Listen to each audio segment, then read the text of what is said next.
And anybody who's done a volunteering placement with us or an experience placement with us can come to us for a reference. We make that explicit, or we've started to make that explicit over the course of the year, because it's about what their next steps are. We platform creativity. 8 local schools performed in the Solberg as part of our Beginners Please Schools programme last year.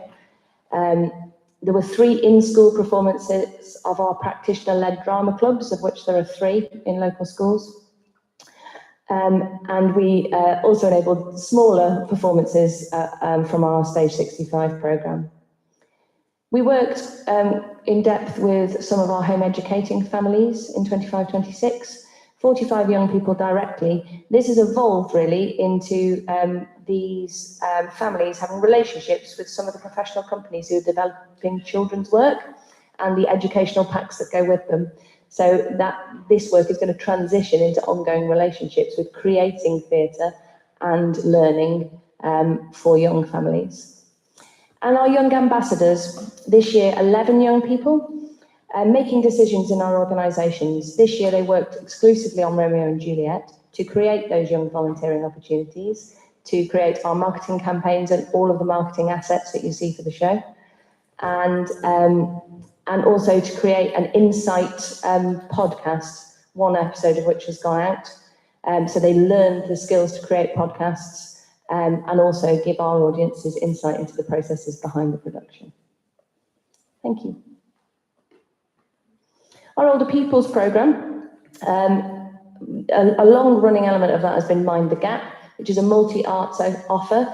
It put over 60 older people in touch with 12 local creative artists across 11 art forms, involved in an intergenerational project, 2 performances and exhibition. It's about celebrating, it's about learning, and they will become a great exemplar of our shift into working with people-led programming. Mind the Gap will re-emerge in September as something called Momentum Theatre Arts for Adults of all ages.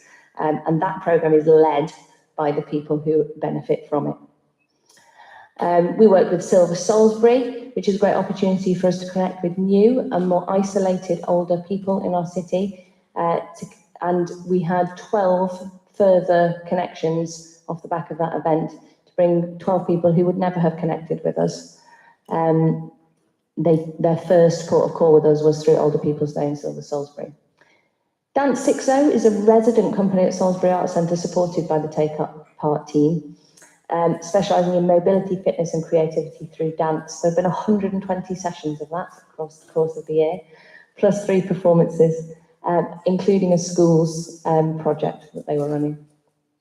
It's important to remember that our buildings are public spaces, that we host the Vinyl Cafe, the Happy Cafe, Dig In, and a number of other local community groups in our public spaces as a free meeting space, creating a safe environment for them to meet and talk, largely around communication and mental health and social interactions. And lastly, not to forget, we have 113 core volunteers. 85% of those are over 60. Understandably, because they have the availability. But what's really important is that many of those people tell us that, as you can see in the top corner, there are moments where their social networks lessen, change, particularly around bereavement, and connecting with others through our volunteering processes is a very important thing to a lot of those people. Next slide, please.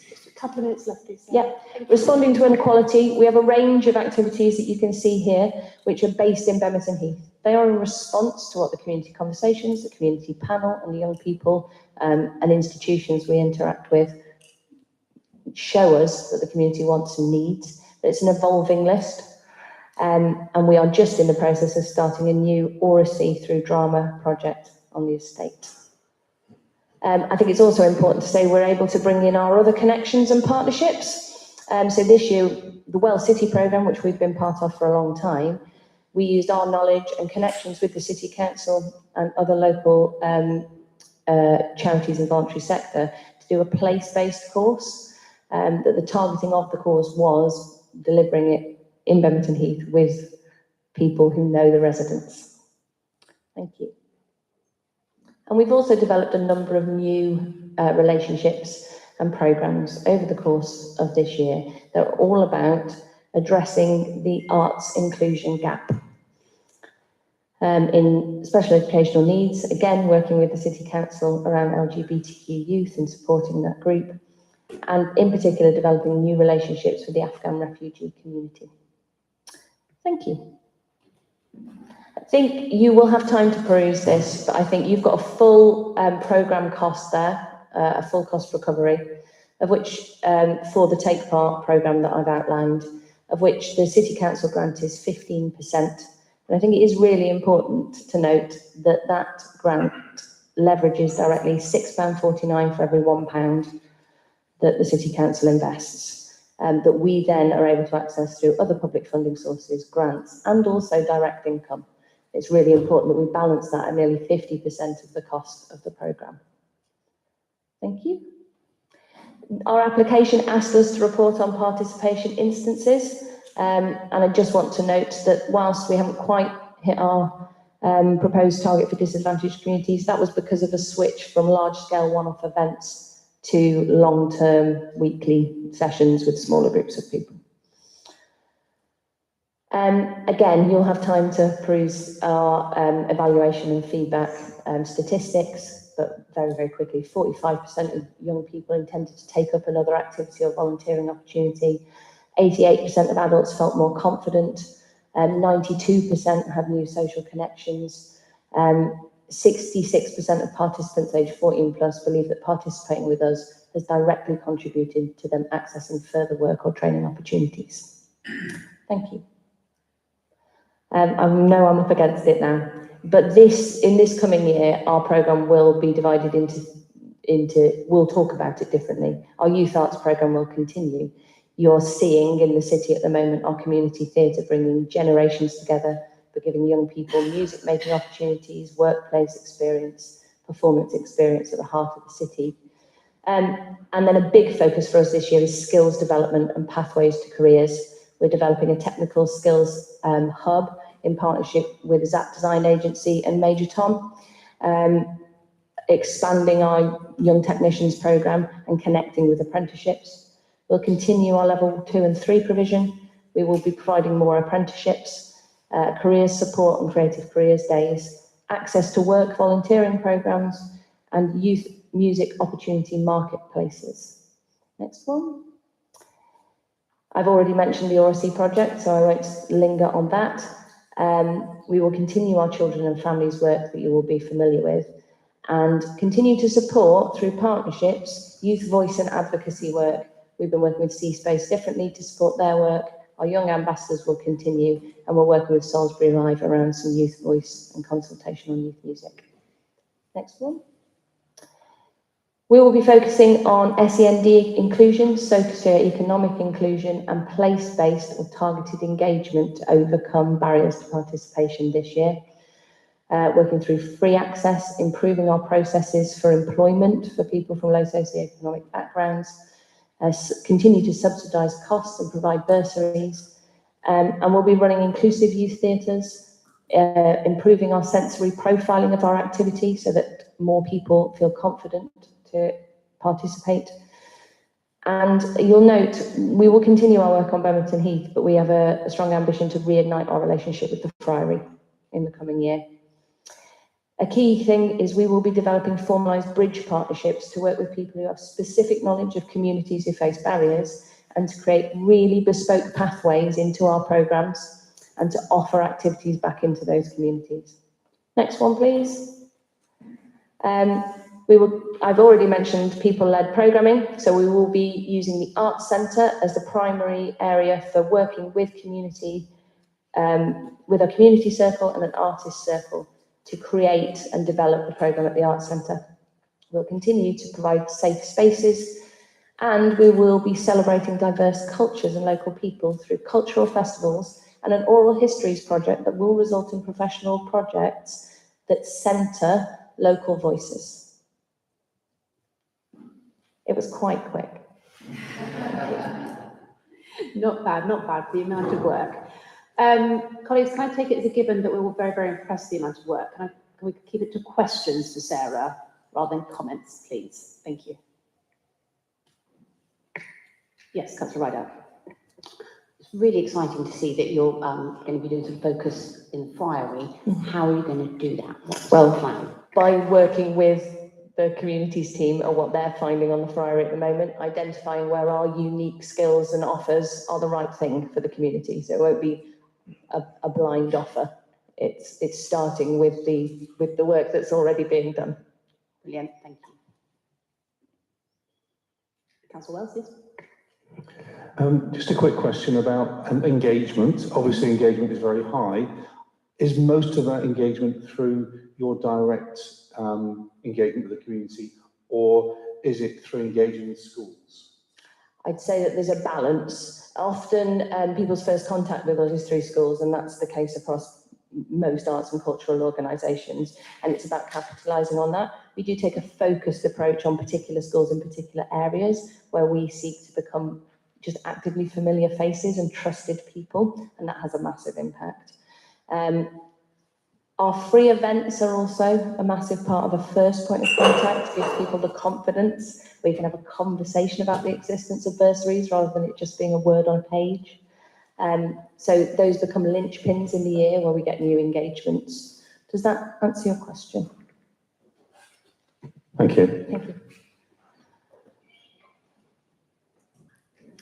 Wonderful. Thank you very, very much. One comment from me. I think we've heard for a few years about your fantastic work at building the sector, particularly with young people. It'd be lovely to see if you've got any examples next time you come present to us, case studies going forward and where they end up. That would be really, really good to see. Have they gone to drama school? Have they entered into the sector? We actually are in the middle of collecting those, so you can have those shortly. I look forward to it. Thank you so much for coming to see us, Sarah. It's always lovely. Thank you. Oh, Louise, yes. Just a statement.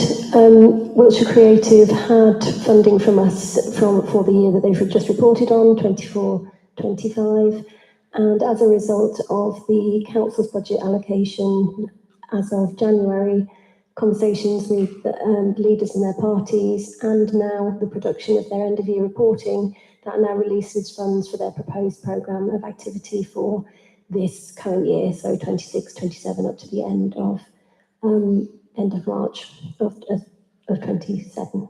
Okay, thank you. Super. So moving on to the next agenda item, free the night, please.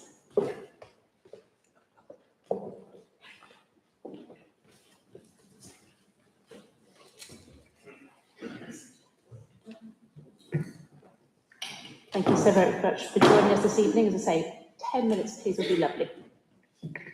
I shall start my stopwatch. I'm not joking. Well, thank you. First of all, thank you very much for inviting me here. My name is Justin Horton. I'm the Head of Income Generation for Fear Free. So next slide, a little bit about Fear Free, because some of you may not have heard of us. We are a Wiltshire-based charity that is based in Trowbridge. We work across the southwest. And our primary objective is to support adults and children affected by domestic abuse, sexual violence and stalking. And we've been around for 30 years, in fact, just a little bit over 30 years, and we support almost 8,000 people every year. We provide specialist support, advocacy and recovery services for people working across, as I say, the southwest, and we're committed to safer communities and empowering survivors. Not only do we work with people in crisis, but we work with people after crisis. We call them survivors. And what we do with those people is we help them, for example, back into employment, training or education through what's called our RISE programme, which has a very high success rate, actually. Over 70% of people who take part in that go on to employment or education. We also work with perpetrators of domestic abuse, which people don't know so much about, and we call this behaviour change. So people who have perpetrated crimes, they come onto our programme, sometimes quite reluctantly, but they follow a 26-week programme, which they graduate from, and it's intended to change their behaviour. And again, we have a very high success rate. In particular, I've pulled the figures for you for Salisbury here, and you can see that in terms of our caseload, Salisbury over a 2-year period, we were supporting nearly 1,400 people. And that breaks down to over 1,200 adults and regrettably 112 children. And that's children that have observed domestic abuse or have been abused themselves. Thank you. So Free the Night, we would like to propose holding this event in Salisbury in March 2027. It's a positive, fun evening community walk and awareness event. It brings people together in solidarity against abuse and violence, and it talks about some of the challenges of walking alone at night, not just for women, but for children and men as well. And the fact that it's not acceptable to have to pretend to be on your phone or to clutch your keys in fear when you're walking alone at night. So we're raising awareness and we're generating community pride. It is a very welcoming and inclusive family-friendly atmosphere, and it's designed to inspire conversation, visibility, and hope as well. Our last Free of the Night, we've only done this for 3 years. First year was in Trowbridge, this year was in Melksham, and it was a huge success. You can see the picture there, and feedback from attendees was hugely positive, and Melksham Town Council as well. We saw over 300 people that turned up on the night, which we were really pleased with. We had incredible feedback about how it did raise awareness, and we had a lot of interest from media organisations as well, local radio, newspapers and online sources. And we had a huge amount of partnership working. So we worked with local third sector organisations, local businesses as well, who really wanted to get involved, such as cafes, shops, and it was a really good atmosphere, and it demonstrated an appetite for really meaningful community-led events. Thank you. So why Salisbury? Well, we would love to celebrate the 800 celebrations with you, and we think that this really aligns well with your community and wellbeing strand. And we think that this has huge opportunities for partnership working. I've already been speaking this evening to Liz from the Soroptimist behind me there, and she was telling me about how they had planned a walk in 2020, 2021, and unfortunately COVID hit those plans. So we're very keen to work with the likes of Liz and her team to really work in partnership, and other organisations as well. So in terms of the benefits to the community, we were amazed in Melksham about the range of different people that came. We saw, it was a real family event, and it really was, the key was promoting safety, inclusion and community wellbeing. It was a really positive event, and I think that everybody felt tremendous pride when they were walking through the streets of Melksham. They felt really proud of their town, that this was an unusual event, but something that was very positive for the community. Domestic abuse, sexual violence and stalking is a subject that's quite difficult for people to broach. Often it gets put under the carpet or pushed to the side, and this is a positive way of raising those issues. What we find is that occasionally people will disclose to us during these events, people who sometimes didn't know how to approach the issue will seek us out and will ask for advice on domestic abuse. And we've got experts there in the evening who will help them with advice, and will signpost them to getting help. So it's not just a fun event, it does signpost people, no matter their gender, age, it will signpost them towards getting help. Obviously, it generates vital funds as well for our operations, so it's a fundraising opportunity for us as well, although that's not the primary purpose for the event. So in terms of how it would work in Salisbury, our partnership working is very strong, we feel. So we do most of the work. We are very proud of how we've organised the events in the last 2 years. And I think that's why towns are very keen to have us back. We coordinate the event and we plan it with our partners. We coordinate operations on the day with our own team and with volunteers and with partners. And we take responsibility for ticketing and route planning with our partners as well. So it's a free event. We obviously don't charge for people to come, but we obviously get a good feel for the numbers by offering ticketing. What we would ask in terms of Salisbury City is support. So that might be support with local performers and community links. So we've already heard this evening about Wiltshire Creative and how strong they are in the community. And we were chatting about this before coming on stage this evening, and how we could work together to create a really spectacular event in Salisbury with the use of local performers. We would ask that we could use the Guildhall space for event operations. So that might be planning activities, working with you to make sure this went smoothly. We would need space to have those planning meetings and for event operations on the evening. We would be looking for your help with promotion and local engagement.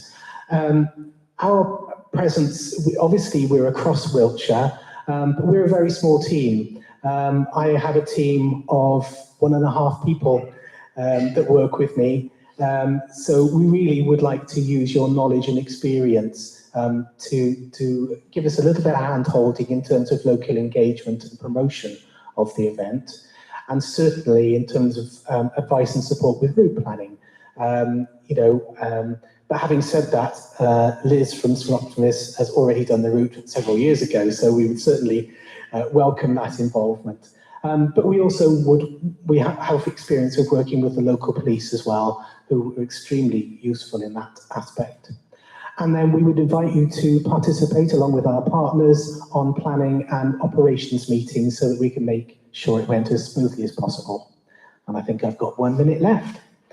The map that you see has confused everybody, and I do apologise. I was struggling for an image to put with this next step slide, and I thought, well, I'll put a map of one of the events that we put on, and it's Trowbridge. So if you don't recognise the town hall or the street names, it's because it is Trowbridge.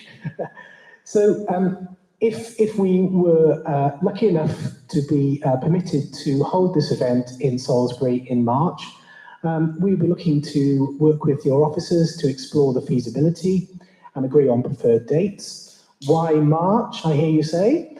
It's because it's International Women's Day, and that's where we prefer to hold our Free the Night event. We would agree our communications and partnership approach with our prospective partners in Salisbury, and we would identify and work with the key community contacts, creating a working group so we could work together on this event. We would then develop a draft route and operational plan, and eventually work together to create a really memorable event for Salisbury in March. And we would love to work with you on it if that was possible. Thank you very much, everybody. That was 10 minutes, 21 seconds. Very, very impressive. Thank you very much. Thank You can you. come back, definitely. Yes. Right. So same thing, team. Any questions, first of all, to Justin? And then we can go from there in terms of our support. Yes, come to right up. Schools, would they be included as part of the working group? Would you be looking to get into schools and getting young people involved in that way? Yeah, that would be absolutely marvellous if we could get schools involved. We're very keen to work with young people. We work with young people across the area in schools because what we're seeing is some difficulties with social media and the representation of women in particular on social media. Certainly we feel that getting in at an early age and promoting respect and the proper way to treat people is very important.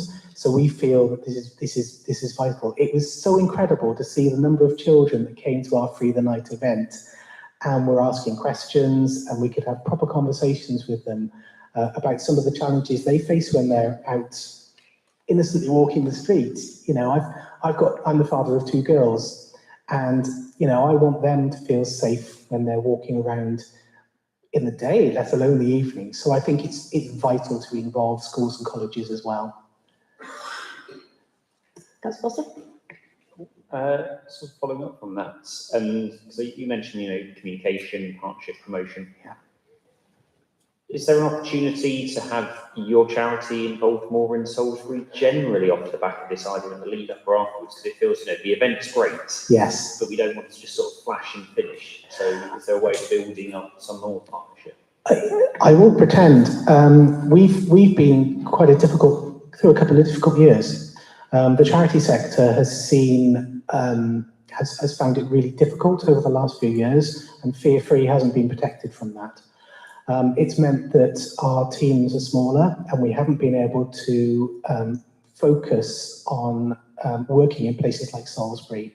We really see this as a platform to become known in the area and to work with partners such as Liz's team at the St Watchmist and other people working in this area, because it is such a vital part of well-being. No, I think the evidence for that is the work we're doing with Melksham. We were the Mayor's Charity of the Year last year, and we're continuing to work with them this year on a number of events. So we're very keen to build these relationships, and particularly with somewhere like Salisbury.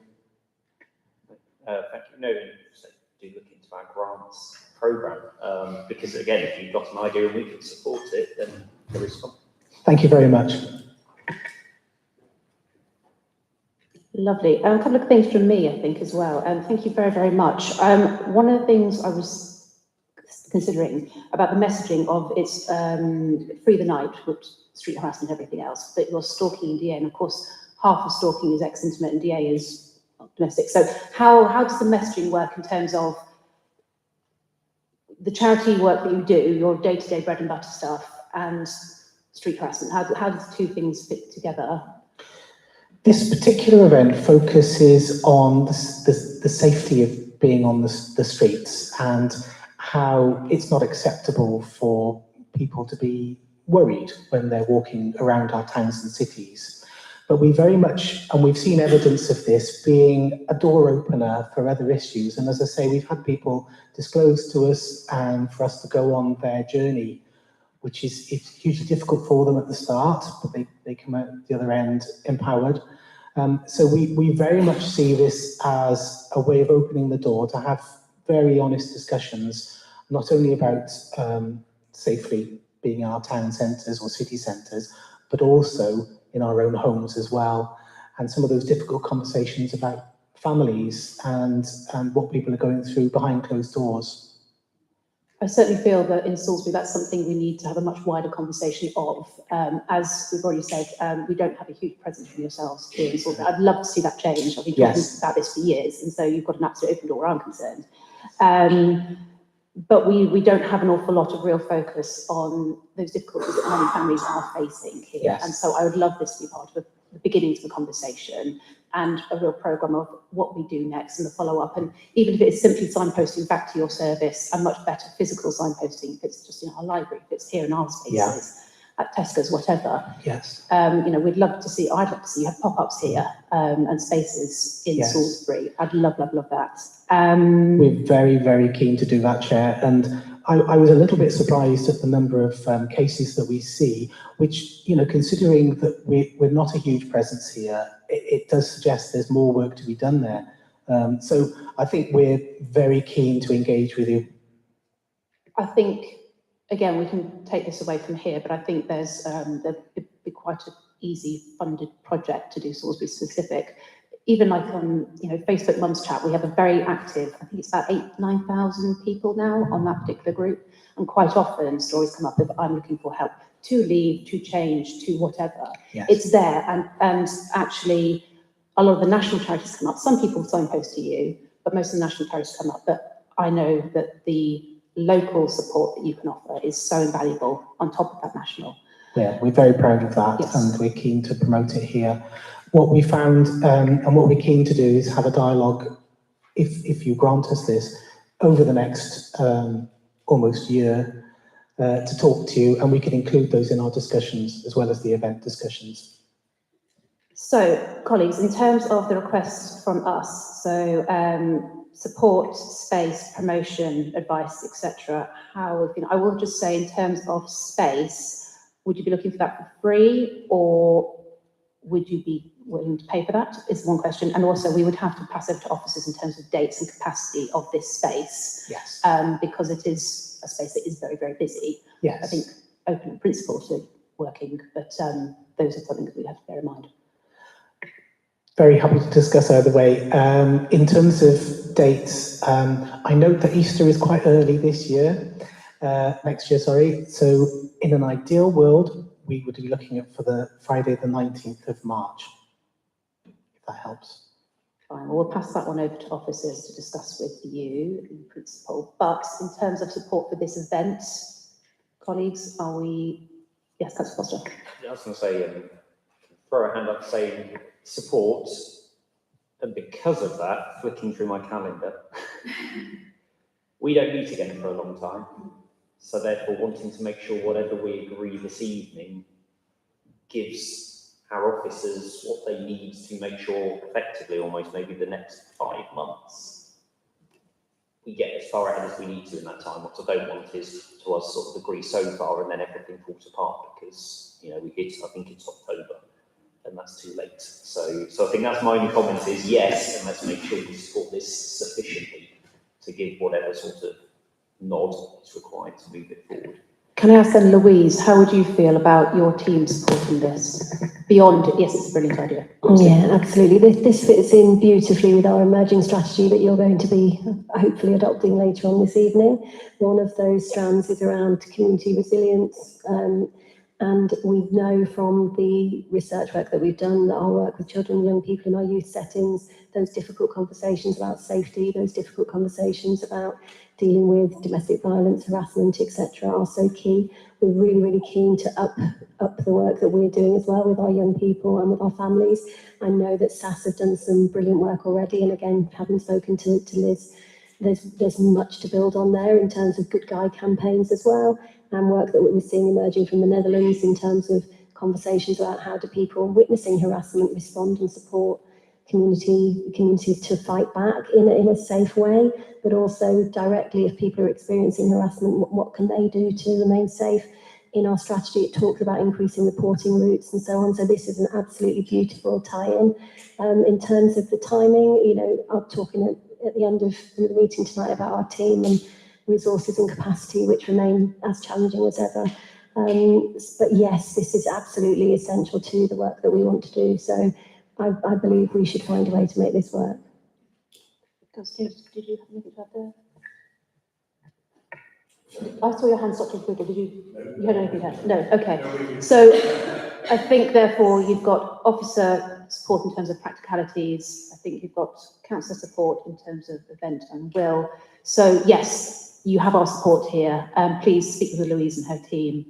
And yes, Liz at the back is very happy to be involved, clearly. And please do reach out to me as well. I'm really happy to be involved with this. Thank you very much for your time. We appreciate it.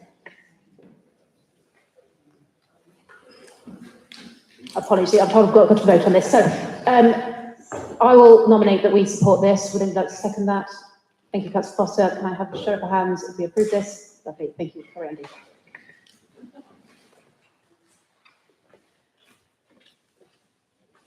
Okie dokie, on to community grant applications now. Right, who is first for the table with you, Louise? First of all, we invite Wessex Community Action and Neil to come up and join us.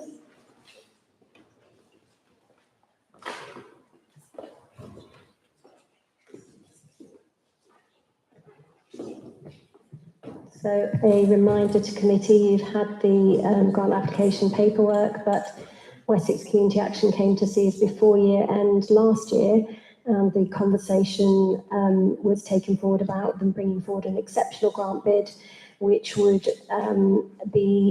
was endorsed by committee to come back with a full application proposal. That's why Neil is here tonight. You've had the background paperwork, but what you had done was we had earmarked some funding from Grant Understand and carry forward of funds for grants from that 25-26 allocation. So if you approve this application tonight, that comes from last year's funding, just to make that clear. And I'll hand over to Neil. Neil, thank you so much for joining us this evening. Obviously, we've got your paperwork. If there's anything you'd like to add in particular or stress in your paperwork, that'd be lovely. And then we'll go over to comments and questions from councillors, please. Thank you. Okay. Thanks for the opportunity to come and speak about this particular project again. So the Salisbury Community Capacity and Connections Project, just to sort of begin with who we are really at Wessex Community Action. So we're the Council for Voluntary Service or local infrastructure organisation. We cover Wiltshire, but we're based in Salisbury. We've got a really, really strong history of partnership working in Salisbury and relationships in Salisbury, which is our home city. I like to think Salisbury is really in the DNA of our organisation. Our mission is empowering and connecting our community by supporting and championing local charities, groups and organisations, enabling them to drive positive and lasting change. So I really wanted to highlight it because I think the project that we've set out in the papers really, really aligns with that mission. And it's really about enabling those communities to drive that change because, it's not about us, it's all about the communities and the strength of those communities. It's an incredibly simple project, really. At the heart of it, there's essentially two parts to the project. The first part of the project is around that kind of engagement and outreach and mapping work. So what we know from our engagement in the city in the past and our engagement across the county is that there's lots and lots of people who are passionate about delivering in their communities, about addressing some of those really, kind of big challenges that we're all facing as individuals and as communities. And we really passionately believe that the answers are within those communities and the strengths to achieve change are within those communities. And what we seek to do is to unlock the power within those communities. And we recognise that some communities need more support than others to achieve that. And the way we do that through our work is by providing advice around governance and support to organisations with our kind of fit for funding programme and providing spaces for organisations to network, to share information, to create partnerships and develop. So the first part of this project is in engagement and outreach, and that's a really, really crucial part of the project because it's so important when you're doing this kind of work to have a really deep understanding of communities, understand their aspirations, understand their history, understand what are the key strengths in those communities and what do those communities need from you to be able to move forward. And the second part of the project really kind of builds on that. So once we've learned from communities what those aspirations are, what those strengths are, what community groups are there, what their development needs are, is really a kind of a tailored programme of one-to-one support to enable those groups to develop their capacity. So enable those groups to become fit for funding so they're able to bring more resource into their work, to support them around things like volunteer management so they're able to better recruit volunteers, they're able to effectively manage volunteers and reward volunteers, and enable them to work with, to volunteer, to develop more inclusive volunteering policies, so more young people in volunteering, people who traditionally aren't underrepresented in volunteer roles. So really important stuff that we're looking to do here. So there's also a programme of workshops alongside this. So those workshops that we're looking to deliver will be based on what organisations tell us they need. But we've got fit for funding, good governance, business planning, organisational structure and that piece I said around volunteers. And it's really vital that it's all kind of strengths-based. So that is essentially, but I say it's a very simple project, but it's all about enabling communities and enabling those doers and those people who are passionate in communities to really be able to deliver for their communities. Thank you very, very much. And I can see from the notes from Louise that we've got a lot of support from officers for this. Councillors, have you any questions? Yes, Councillor Taylor. Thank you again for coming. We enjoyed your presentation last time. It seems a long time ago now. My anxiety is, if I could put it like this, that it's quite a lot of money that we're giving to your organisation, which is great. The money's there, and that's what it's for. And because you're putting it towards the wages of a member of staff effectively in their associate training, unlike many of the other grants where we're seeing something physical, a climbing wall is what we're going to hear about later. There's a real tangible cause and effect there. And I'm just wondering what accountability and feedback loop we can put in place. Maybe such that your member of staff who you detail off becomes available to pop back to us and report what's being achieved with this additional resource, basically. So I'm just keen, I'm not knocking the issue, but I just think we ought to, as a council, have accountability and visibility and feedback, basically. Thank you. Yeah, I mean, that's, a really great observation. I think it's a really important observation. I think, with something that may be less kind of tangible, what's really important, I think, is to have good project monitoring in place and to have good firm outcomes. So in the project, we've got a number of really clear outcomes of that kind of change that we're looking to see. So that change in level of community activity and taking that baseline within the initial kind of stage. And I think that's why that initial stage is partly there, is because it's really crucial to take the baseline, understand where you are in terms of community activity, where organisations are. So we've got a health check model, which if you're familiar with something like the kind of the well-being star, is what we do is when we first work with an organisation, we sit down with them and we produce a score of where they are on different things like governance, fitness for funding, and then that gives them an overall kind of star chart. And then that could be repeated at different intervals of 3 months or 6 months or at the end of the involvement, and we could tangibly see how much movement they've got there. So, I mean, you're exactly right, in that question is that, it's really important to have robust, and I emphasize that word robust measurement and understand what outcomes we're looking to achieve right at the very start of the project. Otherwise, then it's incredibly fuzzy and incredibly hard. And it just happens that, unfortunately, I've got a reputation as being a bit of a stat data kind of geek. So I really like to kind of drill down onto those kind of aspects.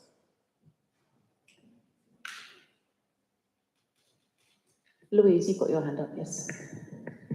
I just wanted to say that there's been quite a lot of support from our community partners in relation to this project. Neil came to the Bempton Interagency Group and he's done outreach through Wiltshire Inclusion Network and partners there, in addition to being involved in some of the research work that took place as part of the community strategy. And what we know from that is that there simply isn't capacity on the ground within our community structures to do that really grassroots outreach that's being proposed here. It's really essential to our strategy that we have this additional support and capacity. Secondly, I think the other opportunity that's presenting itself, in fact, there's 2 more opportunities. One is that through the grants research work that we've been doing in review, we know that people have really struggled with our grants applications, not only because the system is incredibly torturous, which we're going to talk about later on this evening, but also because there are groups who want funding, who are keen to do something, and they just aren't ready yet. And what we have the opportunity to do here is actually filter through those people to say, no, you're not ready yet with us, but we've got an open door here with an organisation who's saying we can provide some bespoke capacity building and engagement work with groups in Salisbury, or individuals indeed with good ideas in Salisbury who want to take forward community work. And the third area of interest is that Wiltshire Council are seeking to use this kind of how do we do capacity building with the VCSE sector across Wiltshire for them, but obviously our interest is Salisbury. So this actually provides an opportunity to pilot some engagement work to prove whether or not this as a model works. They then may have an interest in potentially, taking this forward with other funding that may be available to them. So I think, we talk about being bold and innovative in our values, in our new strategy, and I think that this is one of those opportunities where, I would strongly support that we recommend this for funding for, but obviously that's over to you guys. Okay, any further questions for Neil? No. Do I have a proposer for accepting the recommendation that we give this charity £60,000? Yes, Councillor Foster. I'll propose. Lovely. Do I have a seconder? Thank you, Councillor Ryder. And all those in favour of the grant? Wonderful. Thank you very much. We look forward to hearing from you again. Thank you very much. Thank you.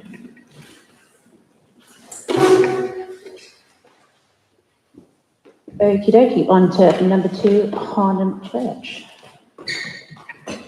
And your funding. Okay, we'd like to invite Charles and Richard to join us. Just Charles to join us. 2 at 1.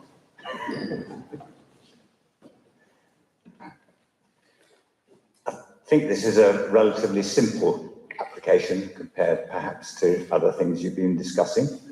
But just very simply, and it's all there, the report I think covers it very well. Thank you, Louise. Harnham Fun Day is now quite well established as an annual event in the summer holidays. It's particularly well established because of the support that we've had in the past from Salisbury City Council as the sort of prime supporter and organiser in a way. But also, I should mention Wiltshire Council Housing, who also come in with support. This year, because of the change of priorities which are in the community strategy here, we have been happy to take on lead responsibility for organising the event in partnership, particularly with Harnham Scouts, but also with other people locally. But the key thing is that getting the people there, and last year there were 800 people, roughly. The attractions that the City Council paid for in the past, like particularly the climbing wall, is really rather crucial, I think, to maintain the reputation and achieve the goals that you've got in the paperwork, and I don't think I need to repeat. And the parish churches and the Scouts working together on this, we're working on break-even budgets, and we don't really have £1,000 spare, as it were, to come up with to pay for the climbing wall, but we do think it's important. So we're asking if you would be able to grant that £1,000 to pay for it, and we'll do the rest. Thank you very much. Any questions? Yes, Councillor Johnson. Just one question. You listed that your activities are free or low cost. Will you be charging for people to use the climbing wall? Well, I have to declare an interest because I've sent my kids up. Yes, I mean we have had provisional conversations with Wiltshire Outdoor Learning team who will bring their climbing wall. There is an issue over insurance which is new, that they have to have parental permission. So they're going to have a structure of people signing up on an iPad or something. And we thought that, and we've discussed with them, we might maybe have a £1 charge or something like that. Nothing big, but maybe just to sort of help, because you will probably remember there are very big queues.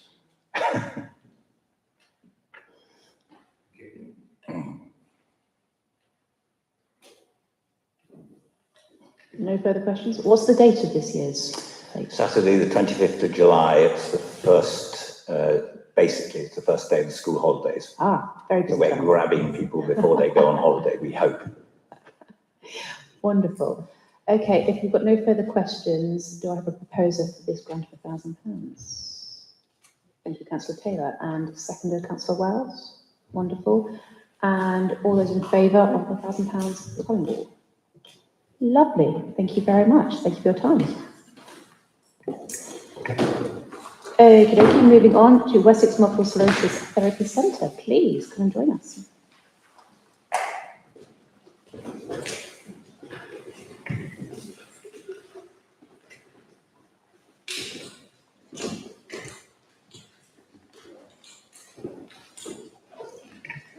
So we'd like to welcome Sheridan and Matt, who are joining us from Wessex MS organisation. And this is an organisation that's very well known to the communities team. They operate currently out of the Bemerton Heath Centre for their outreach project. And we have users here to share their experiences. So the detail of the project is in the report, but I'm happy for you to hear from the users themselves, if you would so like, councillors. Please, yes, tell us how you use the service. Hello. My name's Sheridan. I was diagnosed with MS 2 years ago. My symptoms have been developing over the past 10 years. My symptoms, muscle weakness, fatigue, short-term memory loss, and failing eyesight to a point that I can't drive anymore. Wessex MS Therapy Centre is a registered charity supporting people with multiple sclerosis and other neurological conditions. It has been serving Wiltshire, Somerset, Dorset and Bath for over 5 years, supporting more than 350 members throughout specialist therapies and community support. Wessex MS Therapy Centre provides specialist support and therapies for people living with the MS and other neurological conditions. Our Salisbury outreach programme brings these services directly into the local community. Salisbury outreach, why is it needed? Travel to Warminster can be difficult due to the mobility issues, fatigue, transport limitations and financial constraints. Many people experience isolation and struggle to access specialist support. The outreach model has already demonstrated demand and positive engagement in Salisbury. They have identified a clear gap in local provisions. Many people simply cannot travel across regular specialist support. Access regular specialist support. Bringing services into Salisbury removes these barriers.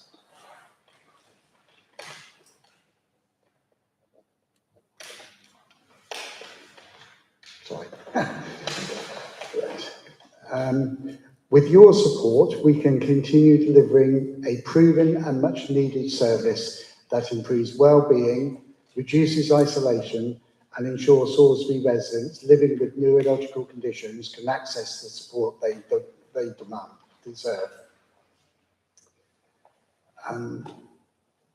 That's Lovely, thank you very, very much. Quick question from me, the £3,000, is that for 1 year's yes. outreach? Wonderful, thank you. Any other questions? No? I think this is absolutely vital service. I'm sure I've just read somewhere that you're looking to extend into the Fire area, have I read that correctly? It's Bemerton Heath. Yes, it is Bemerton Heath right now, but did I read that? The project is for Bemerton Heath. There are discussions underway at the moment between Wessex MS Society and area board grants, yes. Through their offices. I think they've missed the deadline for this current round that I think closed on Friday, but there are conversations about the potential for them to apply for some form of match funding that, if they were to be successful, we've had conversations about whether or not this could expand to Fiery, which again, for that community would be So absolutely wonderful. Yeah. Okie dokie. Proposer for this £3,000 grant. Thank you, Councillor Johnson. Seconder, Councillor Redout. Okay, and then those in favour? Wonderful. Thank you very much for your really important work. Thank you. Okay, next one, allotments and gardens association.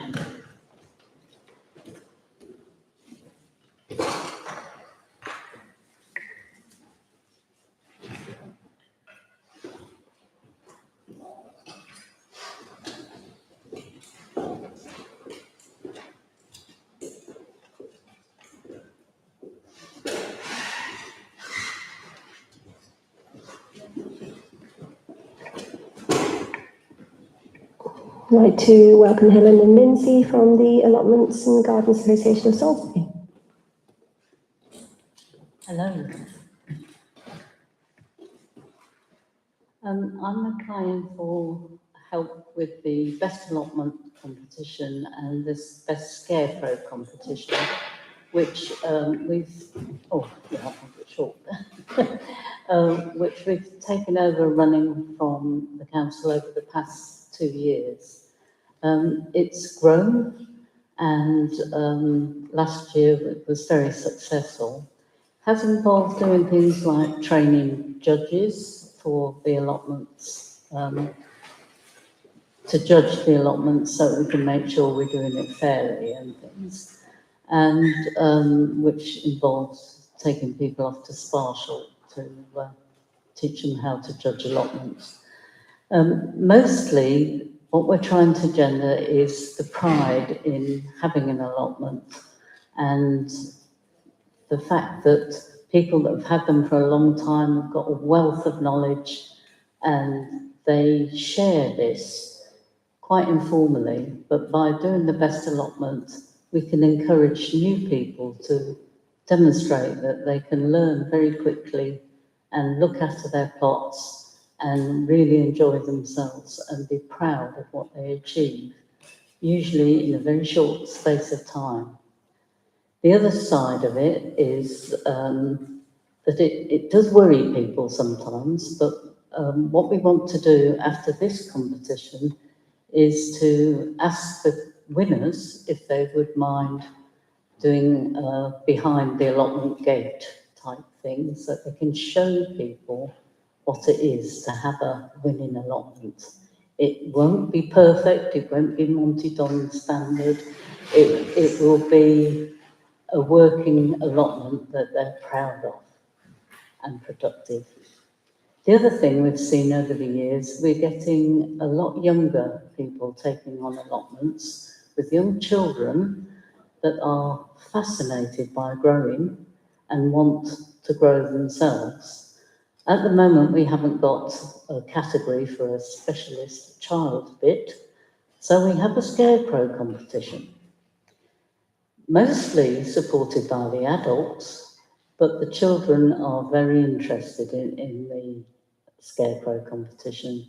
What we've done in the past, we've rented a vacant plot, which we have now turned into Black Crow Meadow, and it's getting quite famous as Black Crow Meadow because we hold all sorts of events on it now. So people that haven't got an allotment and their children are desperate to have a scarecrow can actually exhibit it on Black Crow Meadow, which is even more exciting for them. This year we've got the Scouts definitely involved. Certainly we seem to be having a lot more interest from the children and the younger plot holders. So it has increased in the number of people taking part, but that has increased our costs a bit.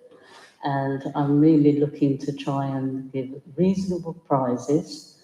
Last year they were quite small, but we would like to sort of give prizes for all the children that enter and not just the ones that win, and also for the best allotment competition. And I would like to give a small thank you for the judges as well, because it takes a long time to go around all the sites. So that's why I'm asking for a little bit of help to get this competition even bigger and better, and really show that Salisbury should be so proud of its allotments. It's so lucky to have so many, and we really want to publicise it and take it forward and make it massive. Thank you. Thank you so, so much. It's wonderful to hear about such a lovely project and so ambitious. Yes, I wish I had a time allotment, I really do. Right now we're growing spinach. My 4-year-old wanted to grow spinach this year. Why, I don't know, but that's what we're growing. Any questions from councillors? Yes, Councillor Foster. I don't know if I should be saying it this way. You've asked for a third of the money. Sorry? You've asked for £400 out of the 1,200. Is that all you need? Yes, well, I'm not agreeing. An odd question. No, that's it. I'm looking. If everything else is secure, if we can support this today, you're good to go. Yeah, and also because we're involved in the show as well, it's all coming together to make it much more of an event than it has been in the past, to try and get more people involved across all the sites in Salisbury. Thank you. Councillor Ryder. I think Councillor Foster's right. It is a very small amount asking for. Lindsay is being very close with where the money came from for all the prizes last year. It's a passion, and if you sit in an AGAS meeting, you feel that passion. And the aim is to change people's perception of it just being around allotments. It's gardens as well. You don't need an allotment. And that's being expanded through that scarecrow competition for children and getting parents there. They also do an awful lot for charity. Only last weekend, AGAS was doing a plant sale. That sharing and community spirit of people coming along and handing in their plants, raising funds for the hospice, was brilliant to see. So yes, look out next year for even bigger and better, and possibly asking for more.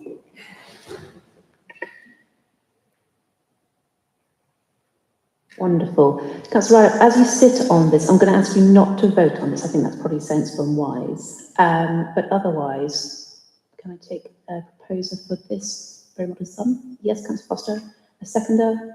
Thank you, Councillor Wells. And those in favour of our Allotments Association? Wonderful. Thank you so very much. We'd love to hear how it all goes. I look forward to seeing you all at Blackburn. I'll bring my son spinach.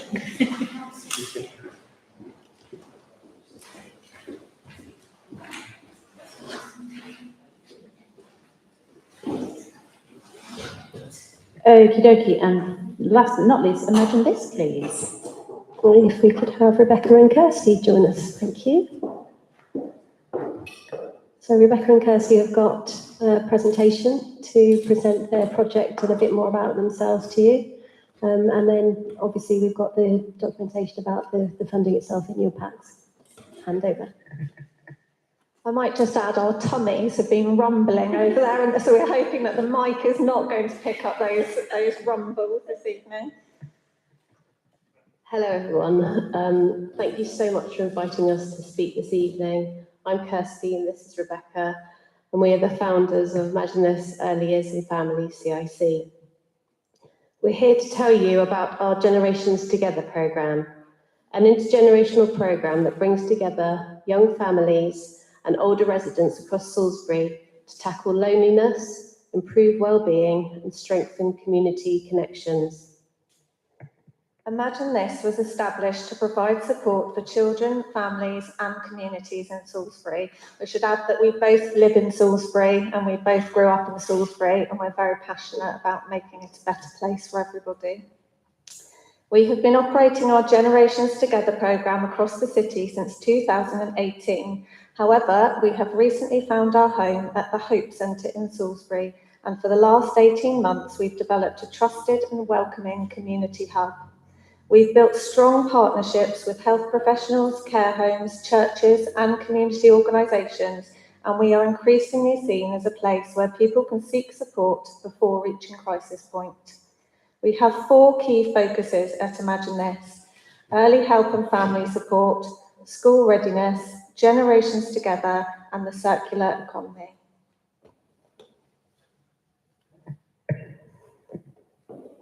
We all know that loneliness and isolation are growing challenges within our communities.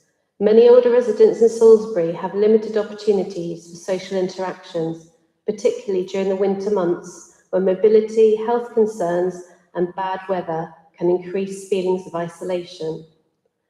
At the same time, many parents of young children tell us they also feel isolated and lack support networks. Our project addresses both issues at once by creating a welcoming space where different generations can connect, learn from one another and build genuine friendships. Generations Together brings elderly residents, care home residents, young children and families together every week in our family hub. What makes these sessions special is that they aren't simply activities. They are carefully facilitated to create meaningful relationships. Children gain confidence interacting with the older generations, while the elderly participants gain companionship, purpose, and connection.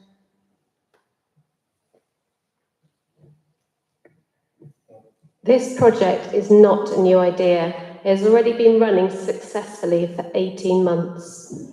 We've worked with 6 care homes in Salisbury and have developed a growing relationship with Harcourt Medical Practice and their social prescribing team. We've seen firsthand the difference these sessions make. We've welcomed elderly residents who arrive feeling anxious and withdrawn and have left smiling, engaged and talking with others. We've seen children who initially felt nervous, growing confidence and empathy through spending time with older people. The feedback from our families, the care homes we work with, and the participants has been overwhelmingly positive. The grant that we are applying for would make a significant difference, allowing us to run approximately 30 weeks of sessions from winter through to spring at a time when older residents are particularly vulnerable to isolation. This project directly supports Salisbury City Council's priority of improving people's well-being and bringing communities together. It helps reduce loneliness and improves mental well-being. It strengthens relationships between families, care homes and health providers. It supports preventative approaches to well-being, helping people access support before problems escalate. Most importantly, it creates a stronger, more connected community where residents of all ages feel valued and included. We are incredibly proud of what we have achieved so far and excited about the opportunity to continue to develop this work further. We'd like, if possible, to just finish with a quick video just to make you smile. So I think we could talk for a really long time, but unless you see what's happening, it's difficult to picture.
challenge stereotypes and foster a safe and nurturing setting in which to form meaningful bonds.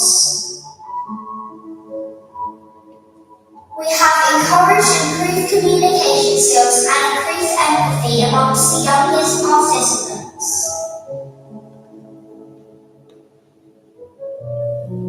And brought love and joy to so many. Because we believe that strong communities are built when generations walk together. Join our intergenerational journey.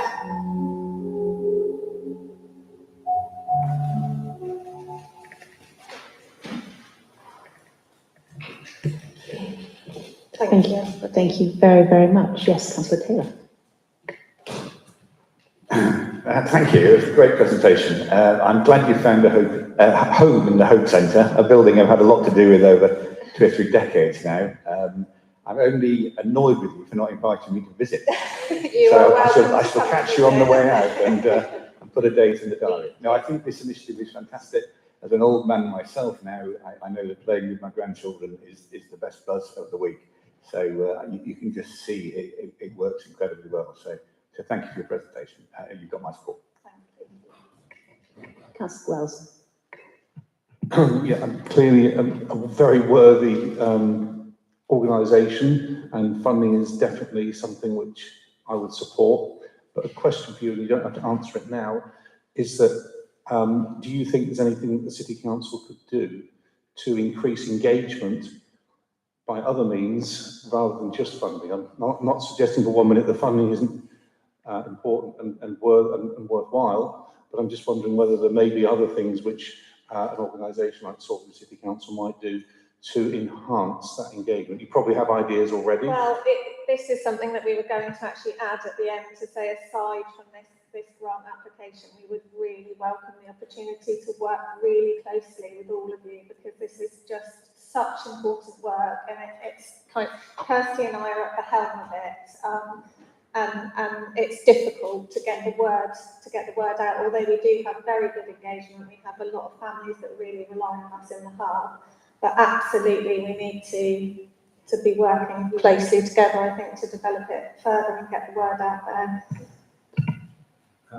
Just one other sort of follow-up question is, are schools particularly interested in engaging with you? I mean, school readiness is a really important issue.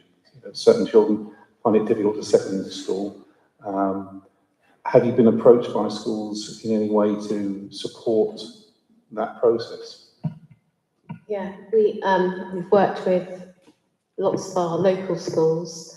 We've partnered with Sarah and St Paul's. We're actually starting some sort of starting year R, where the parents meet and the little ones meet together before they start school. But because we're both primary school teachers and we came out of teaching, we're both passionate about the early years, and we could see children starting school and the things that were lacking and where we need to put things in place, and sort of plugging the gaps before entry to school is one of our key focuses, and that's where we started. And intergenerational is kind of another strand of what we do, but that's very important for us, and that's really where our basis is all come from that point, really. So yes, absolutely. Have you made applications to Wiltshire Council for any financial support? We have applied to Wiltshire Area Board for some support with our toy library, which is one of our other areas to support families in need. So that is based at Tesco's Extra, but we've only applied for a very small amount to just buy ourselves a laptop to help with the system, get the system up and running. It might be useful to have a conversation with me at some point outside of this meeting. Okay, thank you. Question from me. In terms of your participants, do you have regulars who see each other, as in regular to each other, young and elderly, or is it different people? Yes, no, we tend to have the families that book on for the generations together. They tend to be repeat families, and they are coming for that because they believe in that, this initiative. And we've seen some amazing bonds develop now where they're actually coming to meet in the hub and then meeting outside of the hub for lunch and at home roast dinners. We had just last week, we had a elderly couple, a lady and her husband who is suffering with cancer, and they have not been getting out. They've been very lonely, living alone, not getting out. They've started coming to the hub.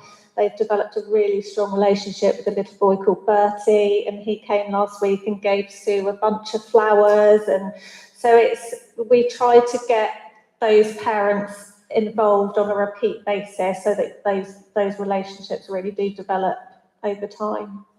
Wonderful, thank you. Any further questions, councillors? No, well, I'm going to certainly propose this one myself. Any seconders? Thank you, Councillor Taylor. And how do you all feel about approving this one? Wonderful, thank you. Thank you very much. You're very welcome. See, it wasn't scary, was it? It wasn't too scary. Thank you. Could I just say, I think we've had some really beautiful applications this evening, very, very thoughtful, very well presented. So thank you to Louise and her team for all the work you've done in pulling it together. I think it gives you a really warm, fuzzy feeling to see how much wonderful work is happening across Salisbury and how we can support it. So thank you. Thank you.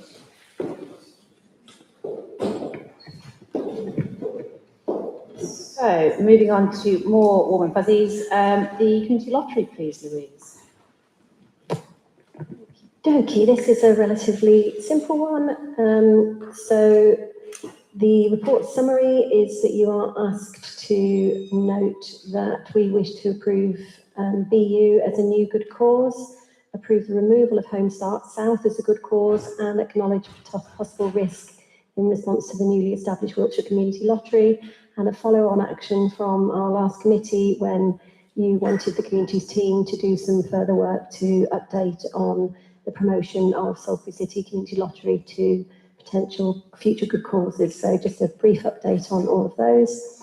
Currently the lottery has got 57 live causes, and the first new application for review is from the BU LGBTQIA+ community. It's a youth group that serves young people aged 16 to 24, and their aims and objectives are to provide a weekly safe space for people from that community and potentially their allies, if they so wish to join, to get together and spend time in a variety of activities, from crafting to movie nights to other activities. They're a group who are working towards their independence. They are supported by Salisbury City Council and are one of our community development officers at the moment, but they are working towards independence, seeking to become an unincorporated association, and they're also currently looking to increase their membership and promote the group at events. And any funds received as a new good cause, the intention is to be utilised that for payment of venue hire, goods, materials, equipment and sundries. It fits nicely with our inclusion agenda, supporting this group, and they meet the criteria to be recognised as a good cause. The second item is for a good cause for removal. We've received notification that Home Start South Wiltshire is closing, which is very regrettable, seeing as they're such an incredible organisation. But their chair is currently shutting down their operational matters. So as a result, they are no longer what would be considered to be eligible as a live cause. Therefore, we seek to remove them from the Salisbury City Community Lottery. I have had discussions with the chair of Home Start South Wiltshire, and they approve of this action, so it's not something we're doing to anyone without any conversation. In relation to consultation and engagement, the team have carried out promotion on our social media platforms. We've provided direct marketing material in all of our frontline hubs and on community notice boards at Benton Heath Centre and Friary. And additionally, we've reached out to our existing networks and groups just to promote the opportunity for organisations to become Salisbury City Community Lottery good causes.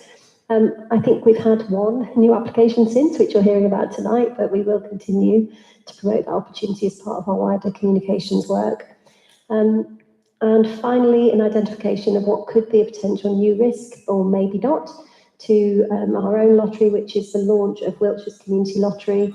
This is something that launched in May, and their first draw is scheduled to take place on the 6th of June. We have been in conversation with their officers, their strategic partnership officers, in relation to this lottery. We don't know at this stage the impact of the scheme for Salisbury City Community Lottery.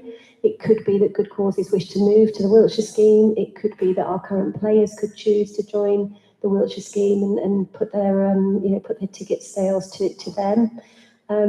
The action that we will take is to maintain oversight of our ticket sales and our good cause numbers, and we'll come back to committee if there's been any impact. The door is also open with Wiltshire Council to keep those channels of communication open so that they understand if there are any either synergies or challenges that may arise between our two lotteries. Thank you.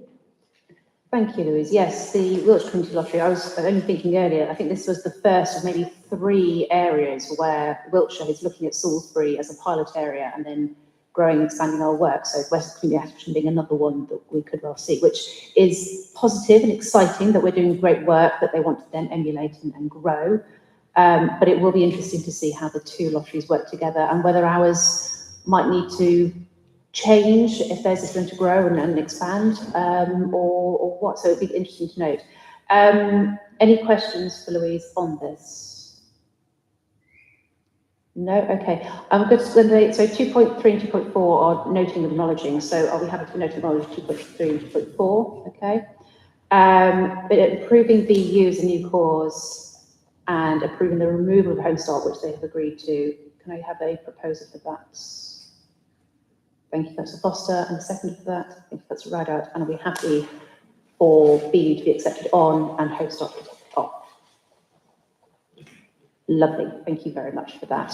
Thank you. I think in terms of Wiltshire Community Lottery, it'd be good to know more about that in September now. That's all looking. October. Yeah. October, thank you. Yeah. Right, budget monitoring reports, please.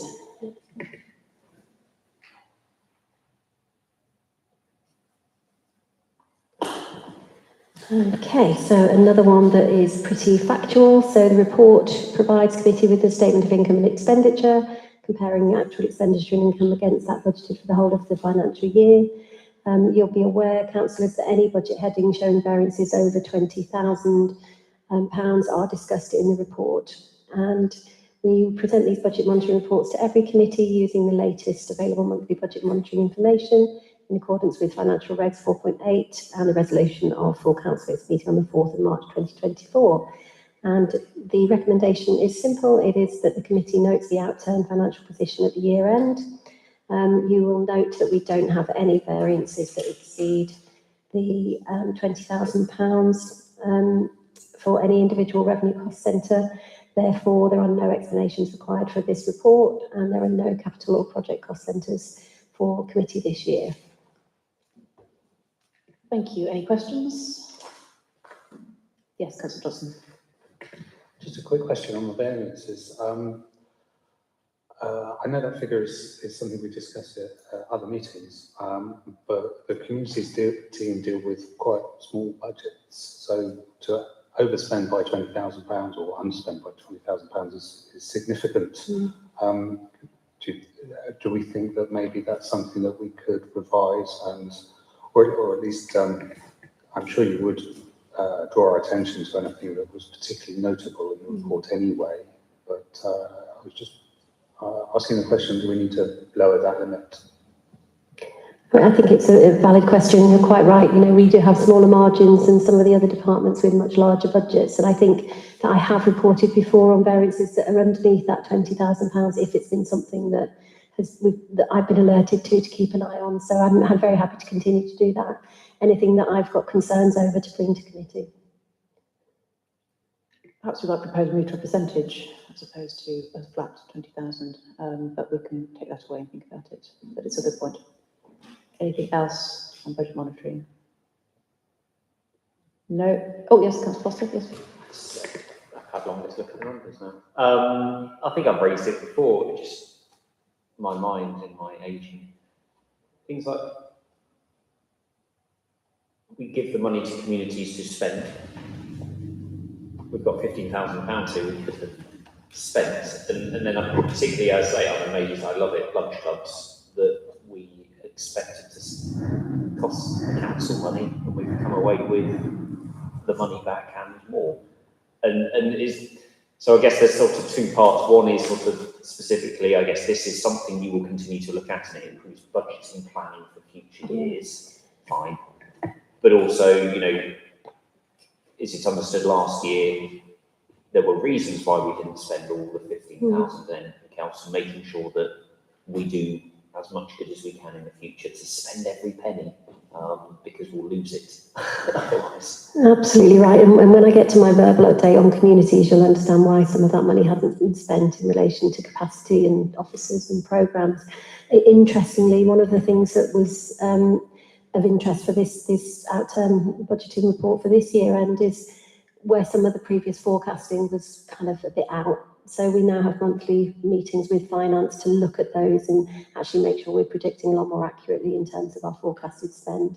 So we hope to get those numbers closer to our anticipated expenditure. Yes, I think I just echo Councillor Foster, spend every penny as much as possible. I wouldn't say that to every department, but to ours. I will. Okie dokie, so we will note that. Thank you very much. Okay, strategy priorities, a nice meaty one for us. This is a meaty one. And first of all, just a thank you to all of our committee members who've been involved in the process. It feels like it's been an awfully long time coming, this one, doesn't it? I think it's about 10 months in the making, which is about as long as I've been here. And to actually sit here with the document that I'm asking you to adopt is a very exciting journey indeed. And just thanks to all of the community members who've been a part of this. Thanks to all of our groups, our partners, and our residents who've spent time speaking with us, talking with us, and engaging with us to get this to where it is now. So that's where I'd like to start. But the report summary is that, as you know, we had previously community priorities that ran from 2022 to 2025. So further work was necessary to develop the strategy and approach for the next 3-year period. And we did bring the development of the community strategy and priorities back to committee following committee endorsement in February 26, with a direction of travel really that you'd approved and said, yes, you know, we're happy with where this is going and what you've done so far. Please go ahead and turn this into a full strategy and priorities document. So there are 2 accompanying documents which will sit alongside the strategy. Obviously, members have responsibility for the kind of strategic oversight, but underneath that we have a kind of infographic plan on a page, which was in your appendix. This one here at the back of the document there. And this is very much a document which can be understood at a glance by all stakeholders. And we're going to be using this to, if you approve it tonight, if you adopt the strategy, we'll use this to communicate the strategy publicly. So get that out on our socials, get that out into our communities, get that out into our community hubs, and actually through your own member networks as well, and make sure that people know who we are, what we're here to do, what the community strategy is all about, and not only what we're going to be working on, but how we're going to be working as well. So it's a real snapshot in a page. It was something Asa was really keen on, that he'd seen being done elsewhere, and was kind of like, yeah, it's great to have strategy documents that set out everything, but actually having a really easily digestible plan on a page is something that is, you know, always beneficial. And secondly, to the strategy document as well, which you will be looking at tonight, is an internal operational delivery plan document. So this is an operational document which sets out the specific planned activity underneath each of those objectives and the impact measures that sit alongside that. So at the moment, that's reasonably well developed for year 1 and beyond. As we heard tonight, things like fear-free would fit in really nicely in with our strategy. That would be one we can add into that, but it's a live document. It's a live document that will respond to presenting opportunities, and it will respond to risks within our communities as well. So it's something that needs to be operational, but just be aware that that is something that has got the devil of the detail in, rather than the overarching principles, objectives, and values and vision. So, recommendations tonight are that you approve the Salisbury City Council Community Strategy and Priorities for 2026 to 29, and that you delegate authority to myself as the Head of Communities to lead implementation of that strategy and delivery plan with immediate effect. And that you as committee will provide strategic oversight on delivery progress against those strategy priorities and objectives. So So the idea would be that I would come back to each committee with an update on how we're getting on, what's been delivered, and so on and so forth. We've got the background there, but the headliners from this are basically that this is an asset-based approach to community development, which is good practice, which focuses on identifying and building on strengths, skills, networks and resources within our communities. And as you know, the development of the strategy and priorities was very much evidence-based with extensive research, data analysis, and comprehensive community engagement to make sure that it reflected those local priorities and lived experience. And as it says here, we had over 600 local voices who were heard during the consultation phase of this project, and over 60 local partner organisations working in Salisbury were involved in the development of the strategy. The idea is that this strategy and the priorities will form a part of the emerging council strategy, so it'll be ensuring that we align with those wider organisational priorities and objectives as well. You'll remember all members were invited to a briefing. I know many of you were there back in November 2025, and this is where we've got to tonight in bringing forward this. So, what does it provide? It provides a vision for our work in communities, the values which underpin our work in communities and with partners. It sets out what our new priorities are based on evidence community needs, and it gives clarity for the delivery activity that will take place in line with those agreed priorities. It sets out a clear commitment to community engagement and partnership working, and it talks about how we'll align our City Council community resources, like community grant funding, with strategic community priorities and objectives. The vision is there, communities that are connected, resilient and able to thrive together, and the values is that we will work to improve lives by responding to community needs and empowering people to thrive. We will build community strength by growing skills, confidence and opportunities. We are seeking to create inclusive, connected communities where everyone belongs and can participate. We want this strategy to demonstrate meaningful community engagement and partnership working. And we spoke about this earlier, this idea of driving bold, innovative change that delivers lasting benefits for our community. So not playing it safe, being willing to get it wrong sometimes and learn from that, and take a punt and see where it takes us if we need to.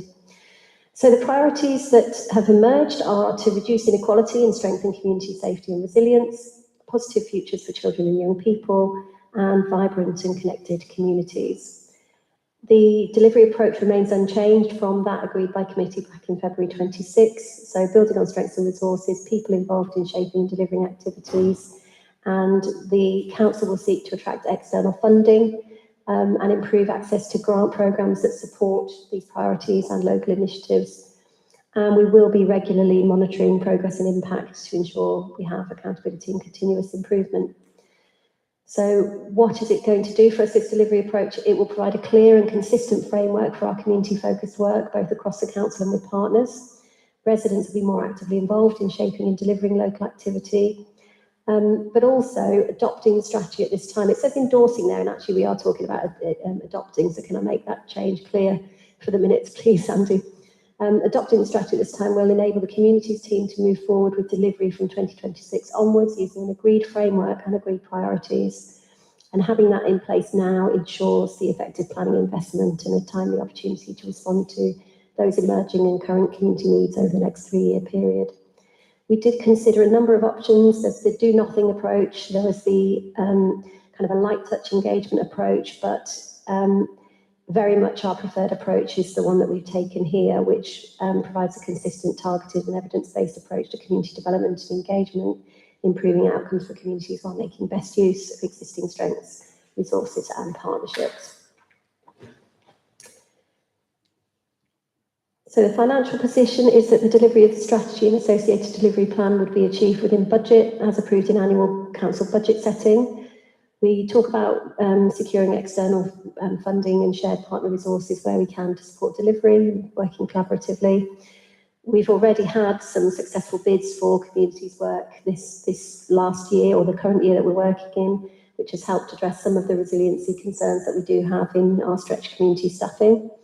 But we do need from council continued commitment to those existing resources and that they need to be maintained in order for us to deliver this strategy and the priorities as we present them this evening.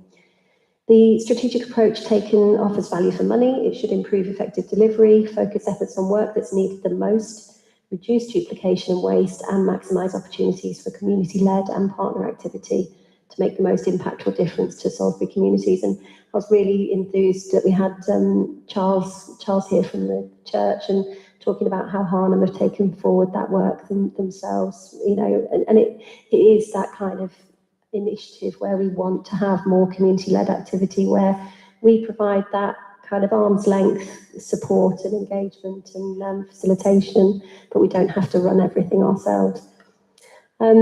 The RFO has been consulted as part of this and will provide support overseeing community budgets and adherence to financial regulations in the delivery of this strategy. I talked about the extensive consultation and engagement, and it's listed there. I don't think that any previous strategies and priorities have had such extensive community engagement to my knowledge, so I feel proud that it does really feel like a community-owned document, as well as being shaped by all of the partner work that's taking place as well.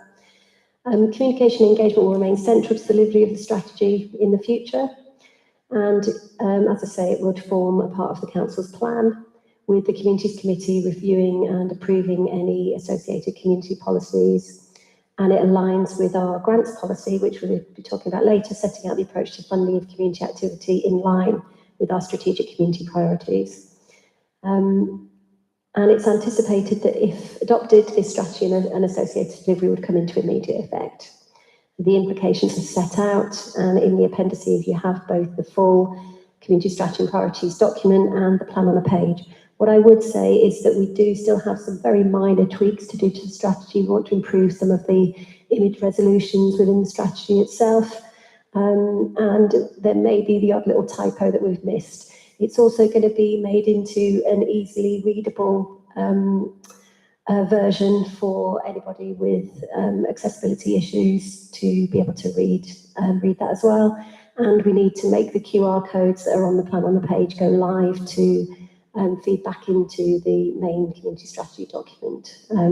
So very, very minor design changes, and maybe the odd typo or grammatical error if there are any that removed. But other than that, this is the document as you see it. So I'm happy to take any questions.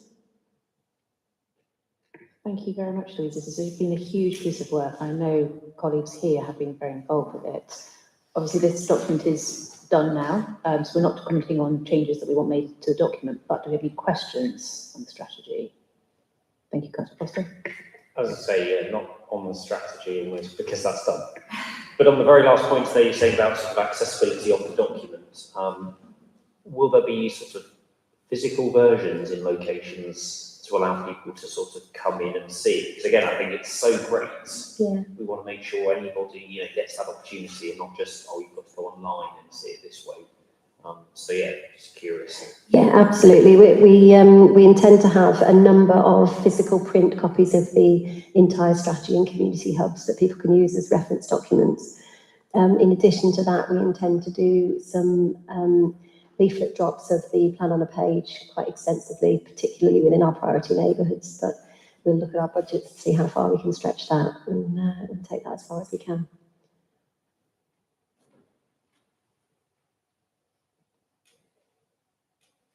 Nothing else from anybody? No? Okay.